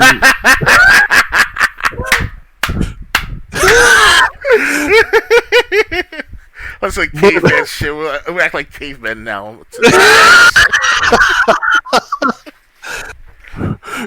Hey, me like Chrissy Williams. Let's go. well, I'm just saying. Hey, the game presented that idea. Like when I think she was the woman that also teamed was like in a trio with Panda. Okay. Oh, Lin Chao Yu. I think she was the one that we're talking about here. Oh, okay. And like when they said that jaw jacking to each other, and then the fight started, Marduk versus that woman. I figure, okay, I'm gonna play this. I'm gonna beat this. I'm gonna beat this woman. Move on to the next fight. Not see anything out of the ordinary. I didn't expect to see that cutscene with Marduk carrying her away. Yeah, that's like before SJWs and Me Too came around, way many years beforehand. So. Yeah, so Tekken probably put the idea in my head, but Those days are over with now. You can't do that. hey, if you can find Nina hot, I can find Christy hot.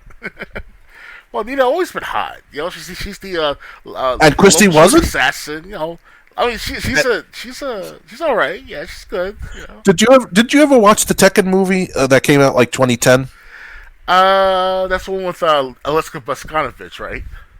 I don't really remember. I do know Christy was played by an actress named Kelly Overton. Okay, because there's this live. The live. You're referring to the live action movie. I'm referring to It's a live action movie, yeah. Okay, because the one I'm referring to is a CGI. It's a story based on Lin Chao Yu and relation with Aleska Boskanovich, who's Aleska Boskanovich is a robot daughter of Dr. Boskanovich. Oh no, the Tekken live action movie had it was basically about the Iron Fist tournament, but it really revolved around Jin. But Jin and Christie's story kind of intermingled. Okay.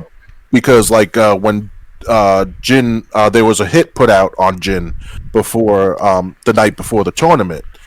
Christie, who had to ask Jin something after Jin hit on her, came back just as two assassins were trying to kill Jin. Guess who the assassins were? Nina Williams, Anna Williams. It was a sister combination. I'll leave it at that. And then when Christie drew, I think Nina in the Iron Fist tournament, Jin looked at Nina's eyes and he recognized her from the night before. And Jin goes, "Christie, that's one of the assassins from last night." Christie goes, "You sure?" Jin's like, "Absolutely."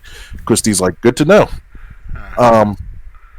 So and they kind of had like a relationship going on, and at the end they just threw it all away. It's like why would you build on this relationship?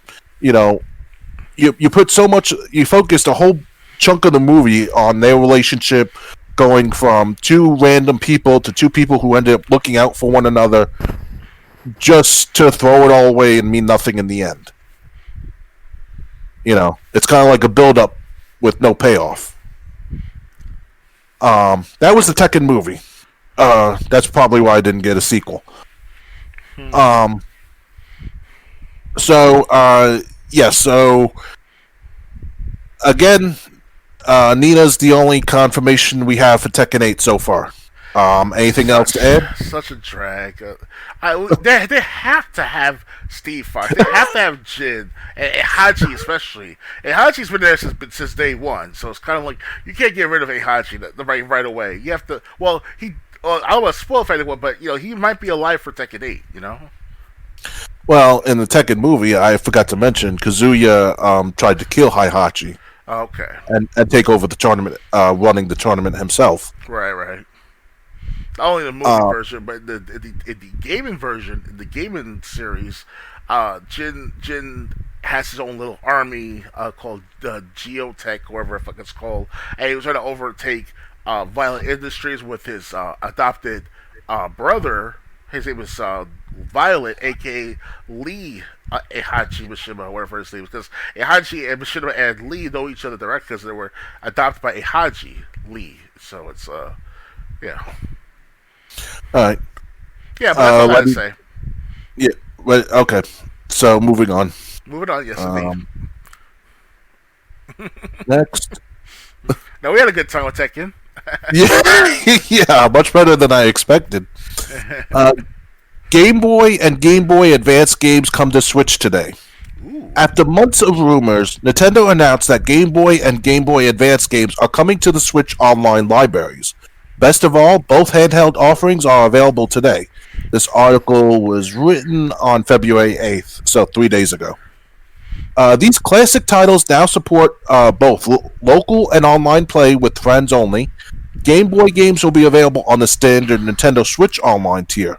The list of games include Alone in the Dark, The New Nightmare, Game & Watch Gallery 3, Gargoyle's Quest, Kirby's Dream Land, The Legend of Zelda Link's Awakening DX, Metroid 2 The Return of Samus, Super Mario Land 2 Six Golden Coins, Tetris, and Wario Land 3. Nintendo also teased future editions such as The Legend of Zelda Oracle of Ages and Seasons, Kirby Tilt and Tumble, and Pokemon Trading Card Game. Game Boy Advance library will be part of the more expensive Nintendo Switch Online expansion pack tier. The first batch of games consist of Kuru Kuru Kuruin, The Legend of Zelda The Minish Cap, Mario Kart Super Circuit, Mario and Luigi Superstar Saga, Super Mario Advance Force, which is Super Mario Bros. 3, including the e-reader content, and WarioWare Inc. Mega Micro Games. The games arriving in the future include Metroid Fusion, Kirby and the Amazing Mirror, Fire Emblem, F-Zero Maximum Velocity, and Golden Sun. Which of these games would you love to play if you had the Nintendo Switch Online service, if any of them? Well, I already got Super Mario Brothers 2. No, I already had, Super Mario Land 2 Okay. with 6 golden coins. I got Kirby at one point in my life. I'm not sure if I can still find that game in my possession. The other games, of course, you mentioned, I want to play it on the Switch. And I already got my Super Game Boy to begin with, the cartridge that attaches the Game Boy cartridge to the Super Nintendo system. I already have that. I already have that in my possession, so I don't really have to buy it on the Switch, but it'd be nice to have it as a luxury. So Yeah, the cartridge. I mean, the only difference is, besides having to buy all these games, which could be expensive if you go after all of them, oh, yeah. you would get them in this collection. For me, I got the list up. Kirby's Dream Land, I'd be interested in because I wasn't a fan of Kirby until years later Right. when I tried out the Kirby's Return to Dreamland on the Wii. Super Mario Land 2, Six Golden Coins. That's one of the games I actually grew up with. I grew up with Tetris also. And I think I played Wario Land 3 on stream when I had my Game Boy emulator. The Legend of Zelda The Minish Cap, I got stuck in that like 30 minutes in. Mario Kart Super Circuit, which is fine. Superstar Saga, I never played Mario and Luigi. Super Mario Advance 4, Super Mario Brothers, which is Super Mario Brothers 3 on a Game Boy Advance cartridge. I always thought those were only good if you want to play, like the old Mario games on the go. Other than that, I don't see anything that I would definitely be interested in. I'd be, like us, if we want to play these games, say on TV, we need the Super Game Boy for the Super Nintendo to play Game Boy games, and we would need a GameCube and a Game Boy player to play Game Boy Advance games. Oh yeah. I have the GameCube. I just need the Game Boy player. I got my Super Game Boy. I just don't have any original Game Boy games. Right. I gotta check my Game Boy Color. I might have one in there. Yeah, I still have my Pokemon Yellow from like 20 years ago. Yeah, so that's. I mean, I would be. There's a few games we'd each be interested in, but we're gonna have to. We would have to. We would have to buy the cartridges and play them a different way if we wanted to play them on TV and everything. Oh yeah. Yeah. So like if we're filthy rich motherfuckers, we'll definitely just get the Nintendo and buy every the Game Boy game out there on the Nintendo Switch.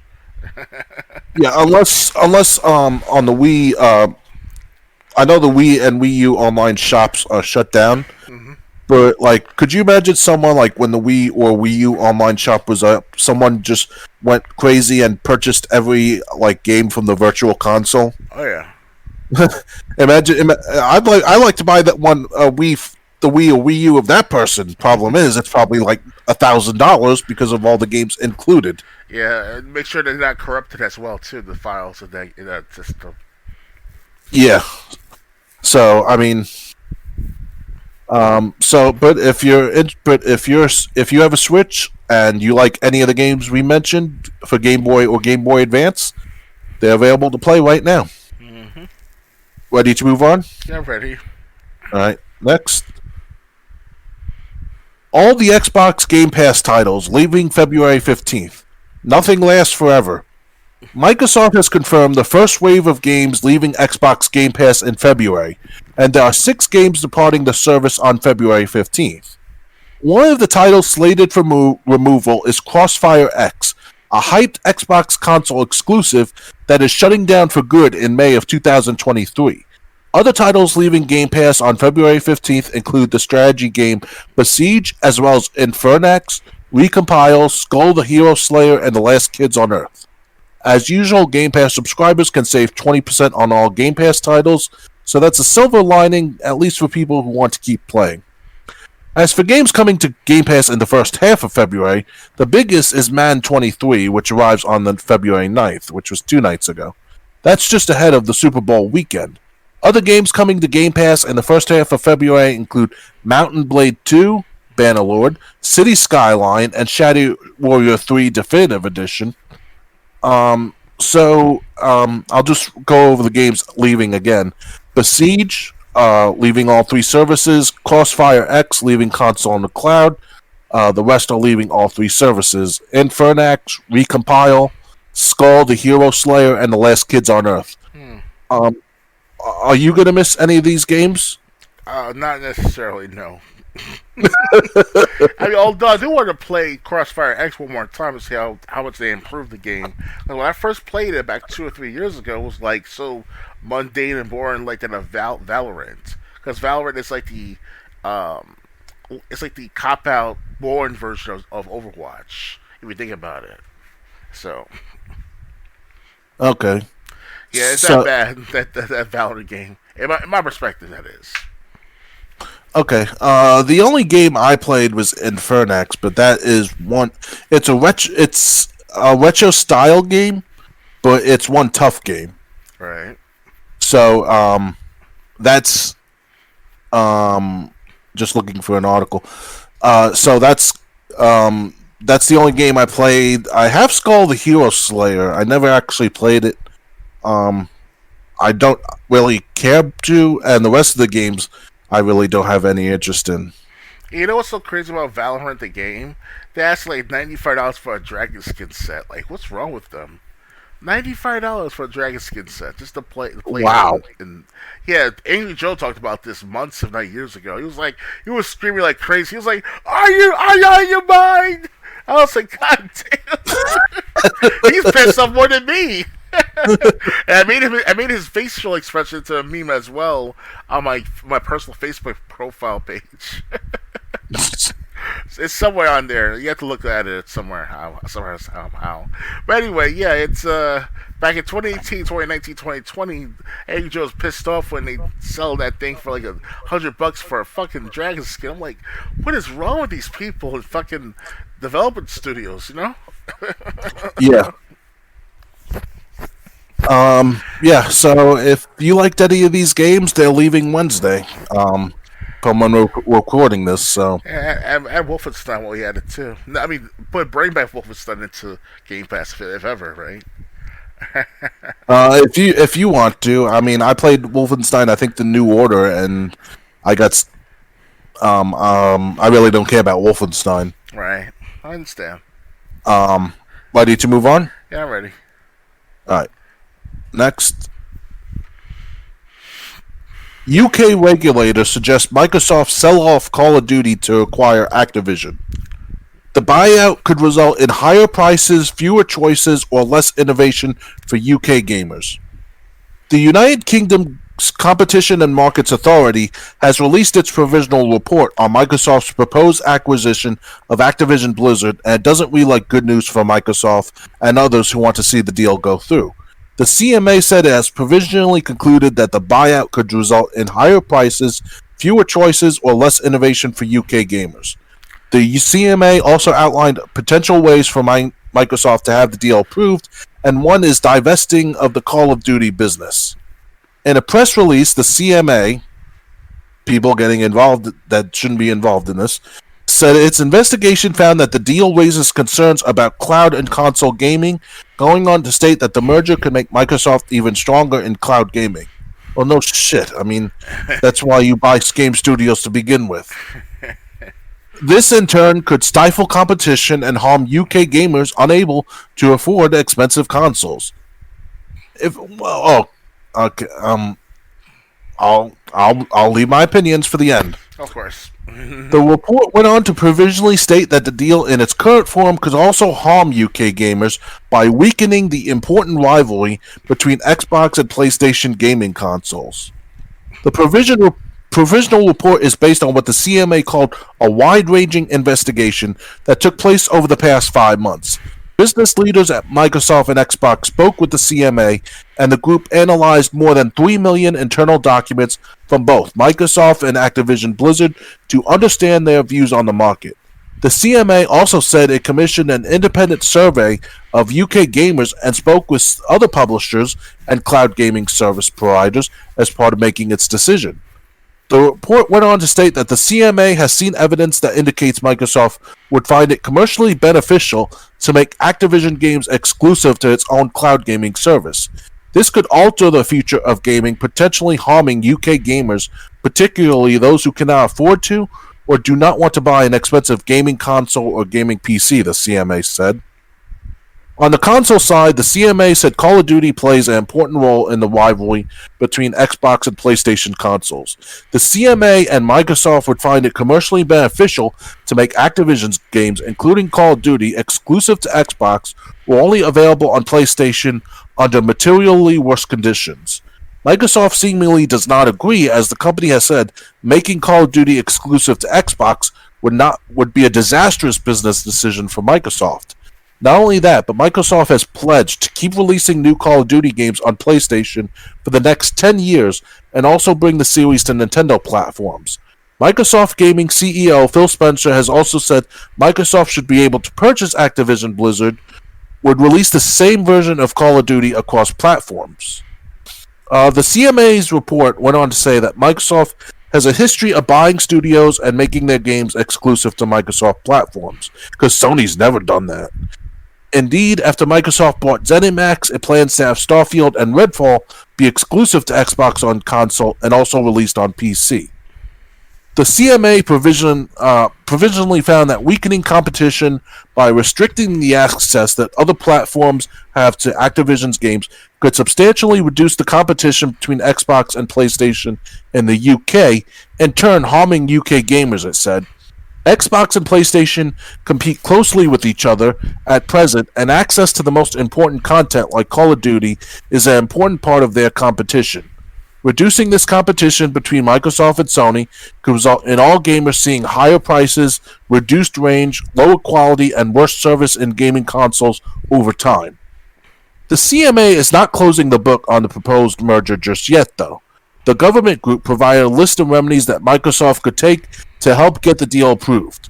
One such remedy is a very big one, and that would be a partial divestiture of Activision Blizzard. This could include Microsoft divesting of the Call of Duty business entirely, or divesting of the Activision business unit inside Activision Blizzard. A third remedy could be for Microsoft to divest of both the Activision and the Blizzard divisions. In essence, this seems to read like the CMA is proposing that Microsoft would have an easier time getting the deal done if it drops Activision and the Call of Duty series from the proposed merger of Activision Blizzard. Microsoft has indeed said that its main reason for trying to buy Activision Blizzard is to get a foothold into the mobile game space via Activision Blizzard's Candy Crush series and other mobile properties. However, whether or not Microsoft would feel the buyout is worth it without Call of Duty remains to be seen. Keep checking back with GameSpot for the latest. We are committed to offering effective and easily enforceable solutions that address the CMA's concerns. Our commitment to grant long-term 100% equal access to Call of Duty to Sony, Nintendo, Steam, and other preserves the deal's benefits to gamers and developers and increase competition in the market. Microsoft executive Rima Ali said in a statement. 75% of respondents to the CMA's public consultation agree that this deal is good for competition in UK gaming. When we say equal, we mean equal. 10 years of parity on content, on pricing, on features, on quality, on playability. The CMA will release its final report on or before April 26, 2023. Activision Blizzard executive Lula Chang survey said, "We look forward to addressing the CMA's concerns, and we're confident this deal is good for players and good for competition in the gaming industry." In the U.S., Microsoft's proposed buyout of Activision Blizzard is facing a tough road too. The FTC has sued Microsoft to try to block the deal, and the case is pending. Okay, so do you want to talk about this first, or do you want me to go first? I think this is the ball to your court. This one. Okay. What? Okay. I got a big problem. They say this were okay. I got this could. I want to go back to where it says this could alter the future of gaming, potentially harming UK gamers, particularly those who cannot afford or do not want to buy an expensive gaming console or gaming PC. Well, if they don't want to play Call of Duty, if they don't want to pay for a new console or PC to play Call of Duty, that's going to happen whether Call of Duty belongs to Activision Blizzard or Microsoft or Riot Games or anyone. Mm-hmm. As new console generations come, Call of Duty comes to those exclusive new console generations. What is this garbage about? Oh well, it's a bad thing for poor gamers. Well, poor gamers, maybe they have bigger concerns than whether or not Call of Duty will be available. Oh yeah, like not being poor anymore. You know, having to spend extra hours at work or something. You know, I never heard of something so ridiculous in all my time.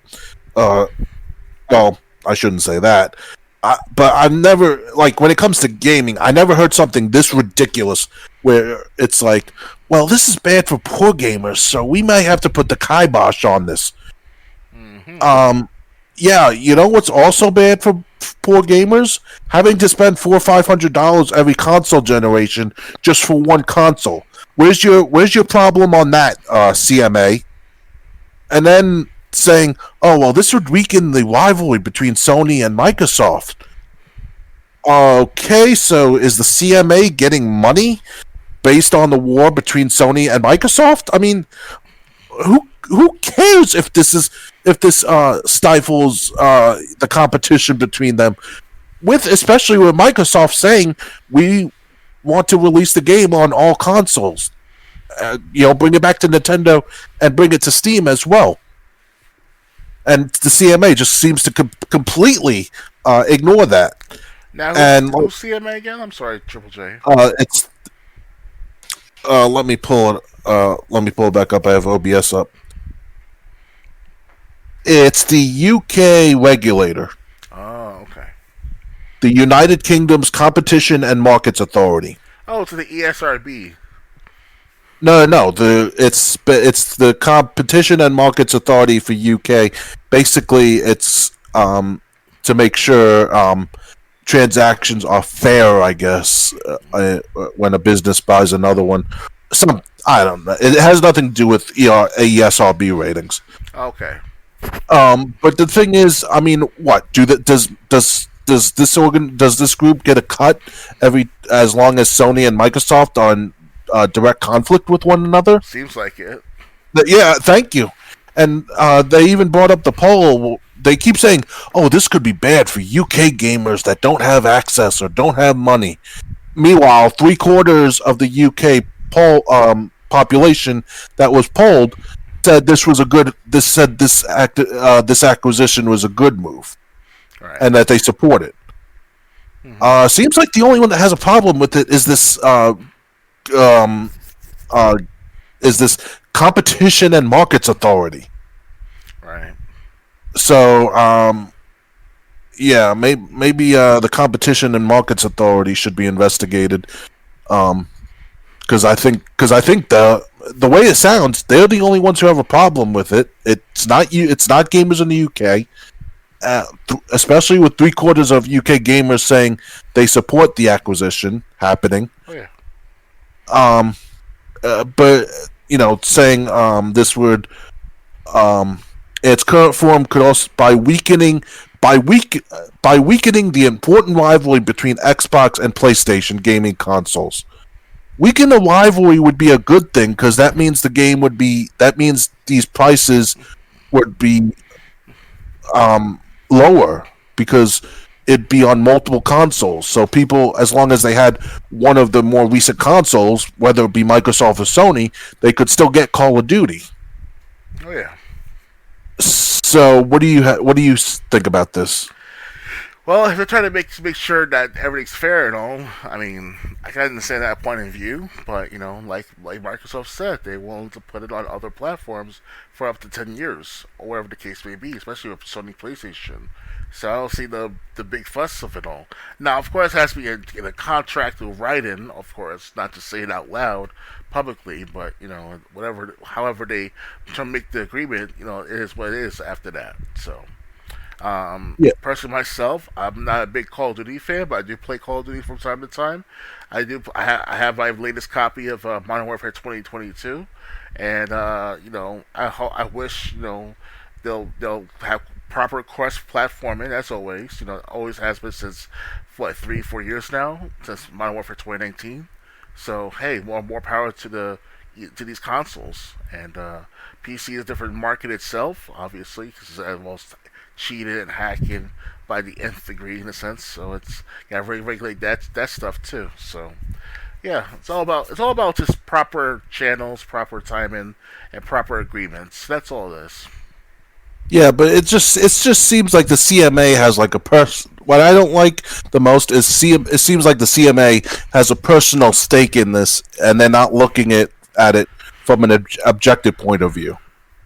Yep, it's all about that money. So yeah, so unfortunately, you know what? If this deal can't go through, sell Call of Duty to a third party. If Activision Blizzard's like going out of business or whatever, and put it in the contract that Sony and Microsoft Sony, Microsoft, and Nintendo can never own Call of Duty. Um, because this is ridiculous. I've never heard something so corrupt, um, something so ridiculous, where it seems like the people that's supposed to be um, keeping an eye on this is the one having the problem. Hmm. It's kind of like going to a court case, going, and the judge has a problem with you. Yeah, The judge is more upset with you instead of the jury and even the prosecutor. well, just supposed to be blind, not about Well, looking yeah, at. while the judge is supposed to be unbiased. Hmm. Ready to move on? I'm ready. All right. We just got a few more topics. Next, February's Game Pass editions have something for everyone. This month's lineup includes Madden NFL 23, Atomic Heart, Mountain Blade 2, Bannerlord, and the remaster of Cities Skylines. Uh, if you're not satisfied simply watching the Super Bowl this weekend, Xbox has you covered. Starting today, Madden 23 joins the Game Pass library for Xbox and PC.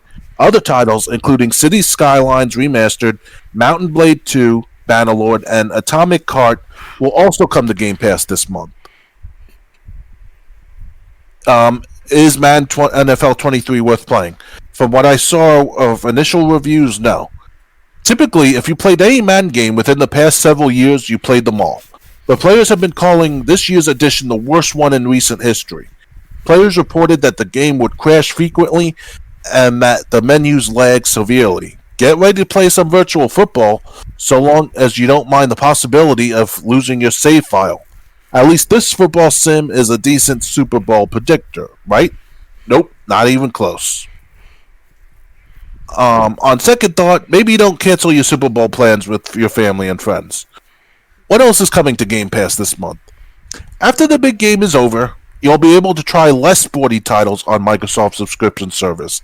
Mountain Blade 2 Bannerlord is a third person strategy game where you build your own empire, engage in political intrigue, and crush your enemies underfoot.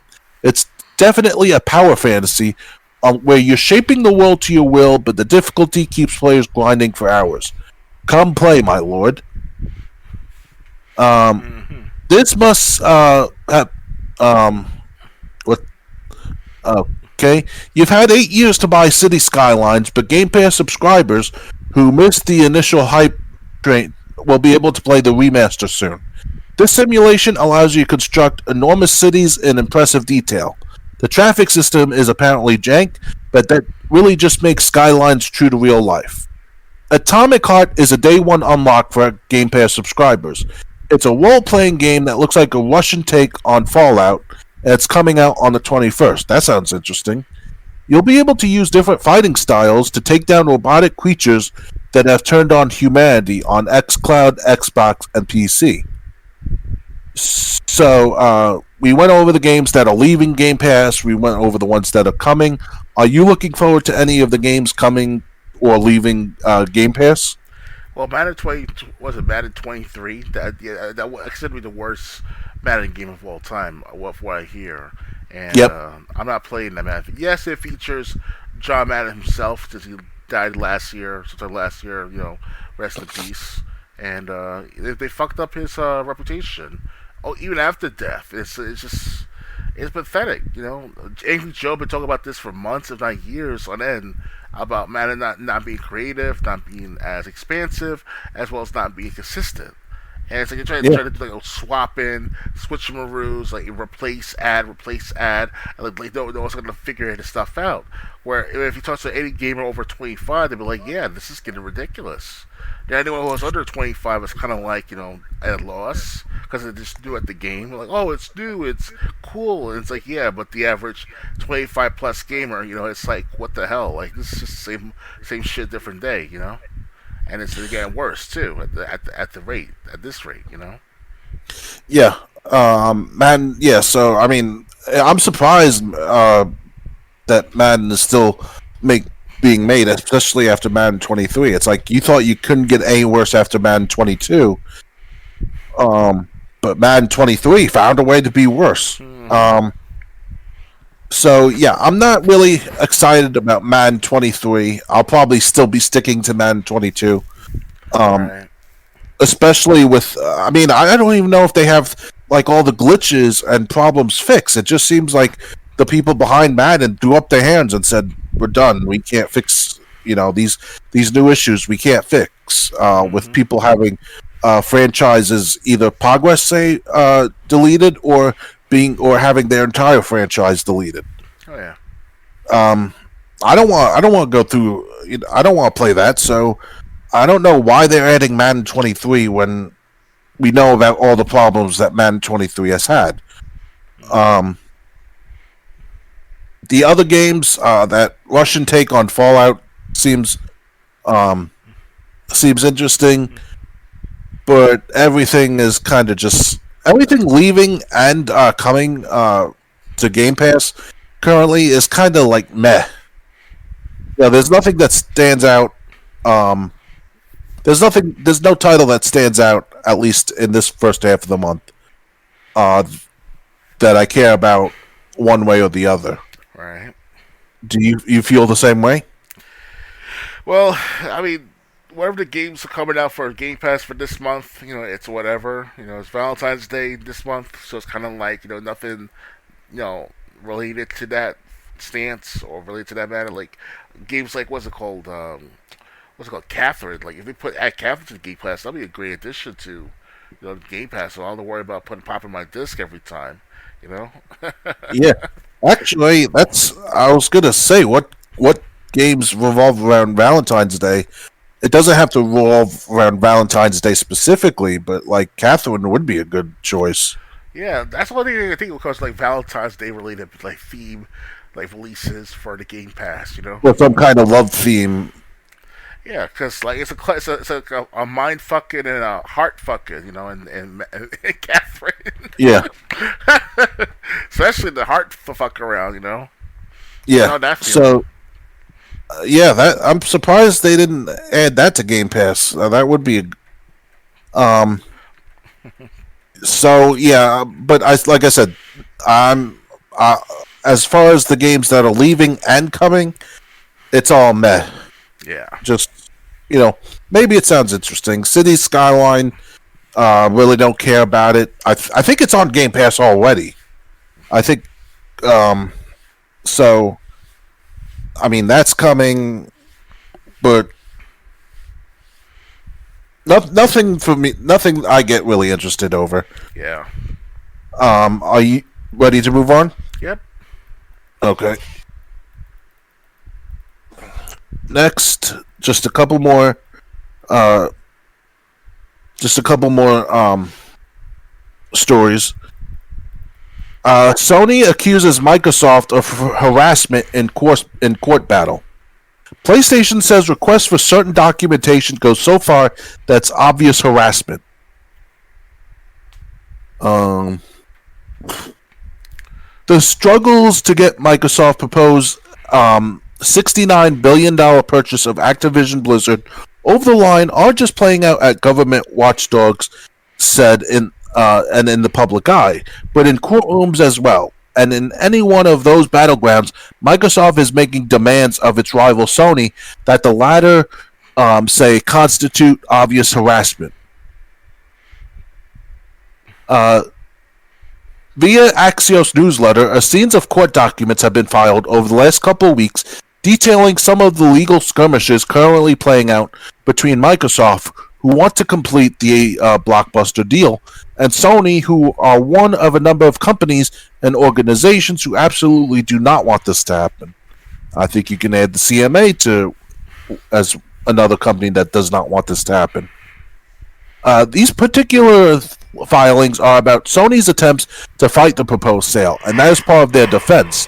Microsoft is entitled to discovery, which is basically just letting them get hold of a load of documents and emails from certain Sony executives. Both companies have been haggling over the number of executives this will include and the scope of the discovery for ages, but things took a turn earlier this month when Microsoft accused Sony of first stalling and then not providing all the information they might need. Sony Interactive Entertainment, whose gaming business has dwarfed Xbox for 20 years, is not an ordinary third party in this action. At great expense and over extended periods, Sony Interactive Entertainment has deployed delegations of executives, large teams of outside lawyers, and high-priced economists to persuade regulators here and around the world to block Microsoft Corp.'s. Microsoft's proposed acquisition of Activision Blizzard King, SIE's efforts are paying off. The FTC's complaint in this action is chock full of allegations about the effects of the deal will have on Sony Interactive Entertainment's business. This case is as much about Sony as it is about Xbox and Activision. Timely discovery from Sony Entertainment is therefore critical to Microsoft's defense. Though Sony Interactive Entertainment's motion is for an extension of time, complaints about the breadth of the subpoena and the length of the extensions already granted for it to respond to that subpoena, Microsoft already told Sony Interactive Entertainment that it would consent to a fourth extension of time to negotiate issues related to the scope of the subpoena's request. But Microsoft believes that court intervention is required now on one issue: whether Sony Interactive Entertainment will collect and produce documents from certain custodians. In response, Sony said that they hadn't supplied all the information Microsoft were requesting because they were being asked for way too much, including things like access to internal performance reviews, something Sony say is obvious harassment, and that even in employment cases, courts require a specific showing of relevance before requiring production of personnel files. Judge D. Michael Chappelle has agreed with Sony, saying the company has demonstrated good cause for the requested relief and agreeing that the scope and depth of Microsoft's request had gone too far. all of which is only mildly interesting, I know, but I bring this up mostly so we can just link to both Microsoft and Sony's motions, which are full of some incredible self-owns, like Microsoft saying PlayStation's success had dwarfed Xbox's for 20 years, along with some very funny wordage in Sony's filing, like the way they say Microsoft's subpoena was like truly massive.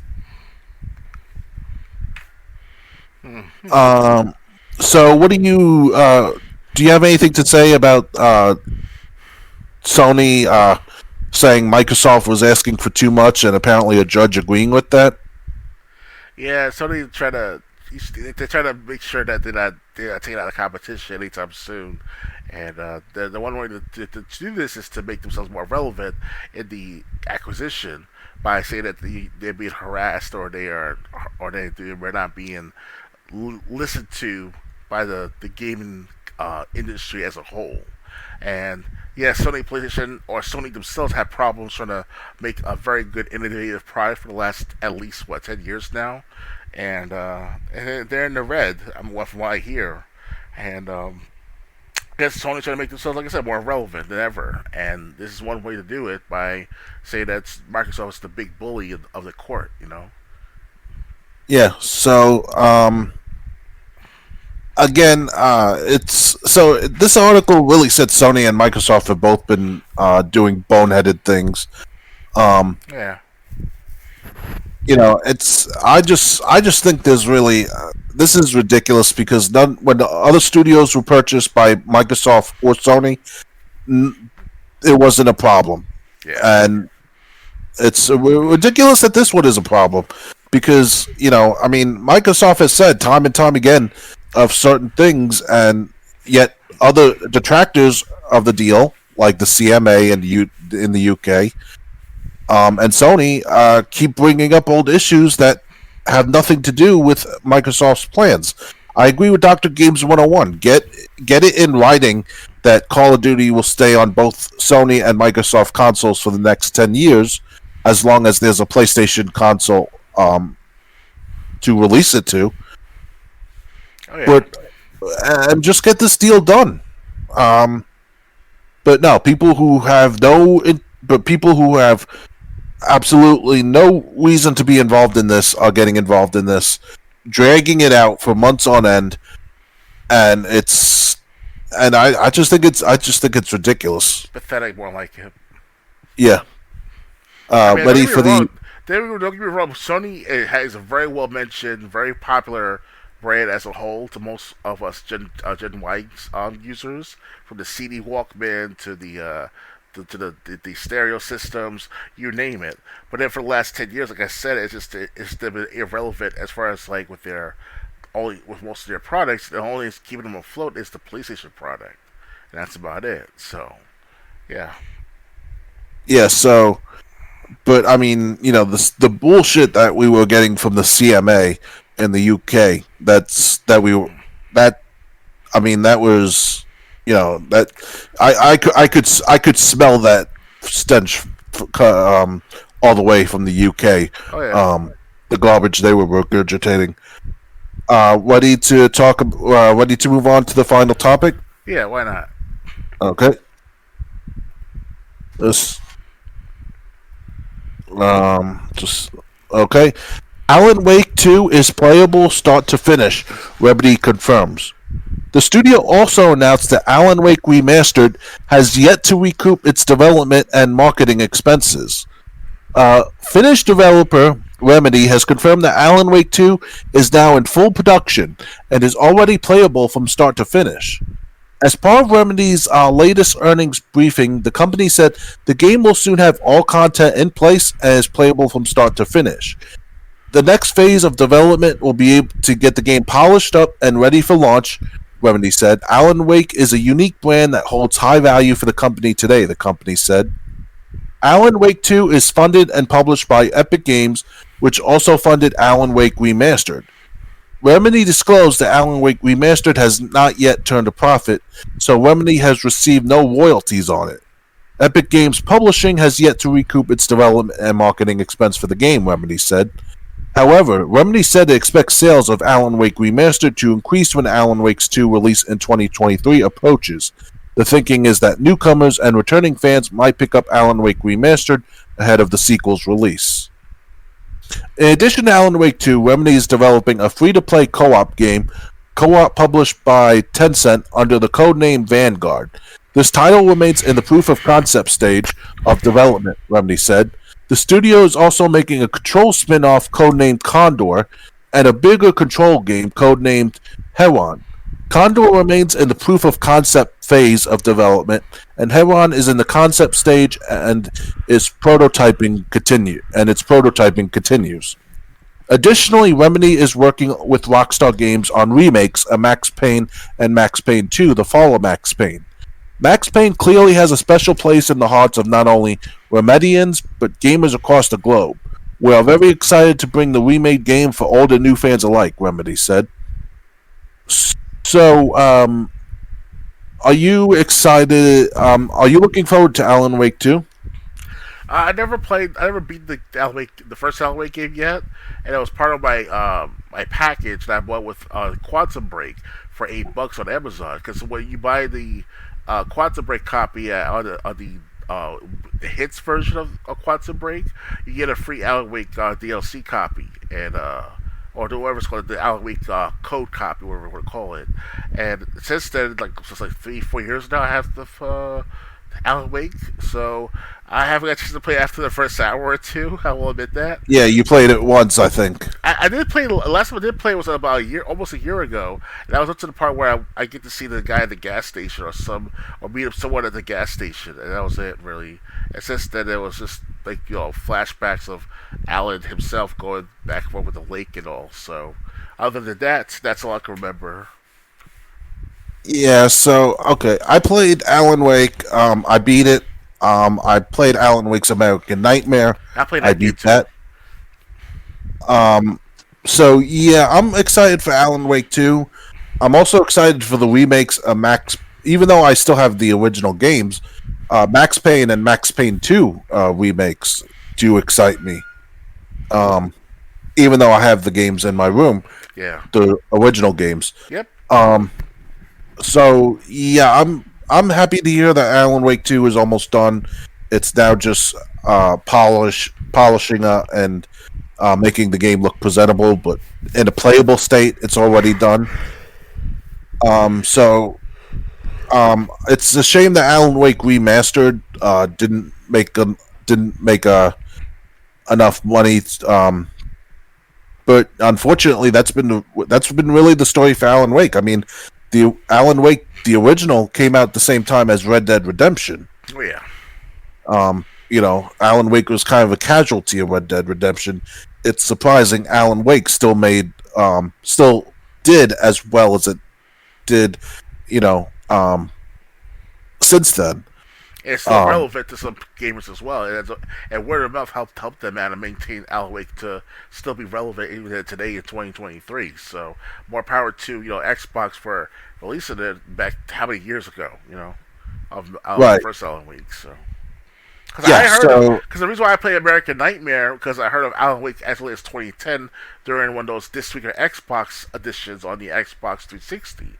So having that been for word of mouth via the party chats and you Alan Wake man, yeah we're get Alan Wake too, bro. That type of shit. That spreads. No matter how much lack of advertisement companies do. Or gaming companies do, especially word of mouth is the best thing for any company to sustain relevancy with their products and services. Because other than that, if all else fails, word of mouth will dominate the market. Right. I mean, and when some games just have like a disappointing story or no story at all, Alan Wake had a very good story. Yeah, it's a man who was trying to be who's an author, trying to break barriers with this amazing story writing. Like that of the next Stephen King, or perhaps the next. It's not exactly like that. Let me explain the story of the game. Go ahead. I'm sorry. Alan Wake is an author. He goes on vacation with his wife because he's basically got a severe case of writer's block. Yeah. So he goes to when he goes to the small town cafe that's the city in the mountains. He meets a woman in Dark Vale that he thought the owner of the coffee shop left the key to, because Alan Wake was supposed to pick the key up from this guy that owns the coffee shop. The woman instead gives him directions and keys to a different cabin, and then when the lights go out in the cabin, Alan's wife disappears. He can't find her, so he's going through the woods trying to get help, trying to find civilization, get some help, and that's when Alan Wake comes across a page that reads "Deception" by Alan Wake, and Alan Wake goes, "Deception." That was going to be the story. That was going to be my next story until that was supposed to be my next story, basically. And you find the pages of Deception, but you have to play the game on every difficulty if you want to find all the pages. And basically, Alan Wake is reliving a story he doesn't remember writing. Oh wow! So that's So that's basically the story of Alan Wake. And yeah, he's basically trying to get to the gas station so he can get help. But then when he's going through the woods, he's getting attacked by these shadowy figures that are invincible until you shine the darkness away from them. Or a flashlight, at least that. Yeah, until you shine your flashlight, which gets rid of the darkness and then makes the people that are trying to kill you vulnerable, at least. Oh yeah.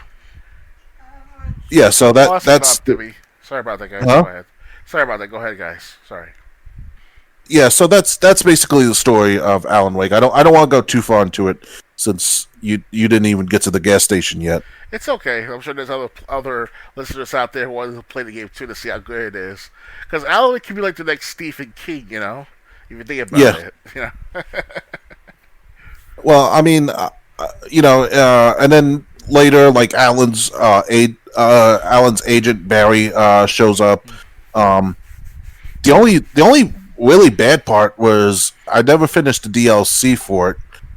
Okay. But I think I still have the DLC saved on my 360. Basically, like Alan, when at the end of the game, everyone is safe. This whole like mountain city or this like spread out city is safe, but Alan's not. And to finish the full adventure, you have to finish the first pack of DLC, which was included with the game. Right. Yeah. So I mean, for people who still haven't played it, if you can get a copy of Alan Wake, either the 360 or if it's remastered on Xbox One, definitely get it. Or buy Quantum Break for $8 and get it with the Alan Wake copy for free. That happened to me a few years ago. Yeah, get Alan Wake. If you haven't played Alan Wake, get it. If you have an Xbox 360, you might be able to buy Alan Wake's American Nightmare. It's not on Game Pass anymore. Oh yeah. But I played American Nightmare. It was a good game, just really short. All right. It was like American Nightmare was like 3 hours when the original Alan Wake was like 10. Damn. Yeah. So I mean, but they're still good games, and I can't wait for Alan Wake 2. Yeah, likewise. And that's all the news we have to talk about. So I hope you enjoyed this episode of the Let's Discuss Gaming podcast. Our next episode, just let me pull up the calendar. Our next episode will be on Saturday, February 25th at 9 p.m., starting at 9 p.m. Eastern. Dr. Games 101, do you have any plans about what you're going to be doing tomorrow, gaming-wise? Well, I want to address something, too. I've been trying to go back to college for the last few weeks, another college, but I see that it's too expensive for me, so I'm going to hold off on college altogether for a few more months, if ever, at least. And in the meantime, I'll use this time to go be a part of tournaments on zleague.gg if you want to join me in that. If not, whenever my time I have available, I try to record and do gameplay and videos with you on my YouTube channels. Check them out at Dr. Gates 101B of YouTube. If you do a YouTube search of it, I'll probably do a gameplay of most likely more Resident Evil 2 remake. Probably stream it. You never know, right? So, and as Valentine's Day coming, I might do a Catholic gameplay on February 14th, first time in a few months. So, Okay. Yeah, I definitely plan to stream. I definitely plan to play a game tomorrow. I don't know what game to play. Um, Total Extreme Wrestling 2020 will be back. I'll be playing that again next Wednesday. Not before then. Um, but and the next podcast will be 2 weeks from tonight. Um, so I hope you enjoyed this. Follow me if you did, and hopefully I'll see you tomorrow with whatever game I plan to be playing, which will probably be Batman Arkham Knight or maybe Bioshock Infinite. Really not sure what game I'll be playing. Those are just a couple possibilities. okay. Okay, until then, good night, everyone. Enjoy your Valentine's Day, people. Goodbye.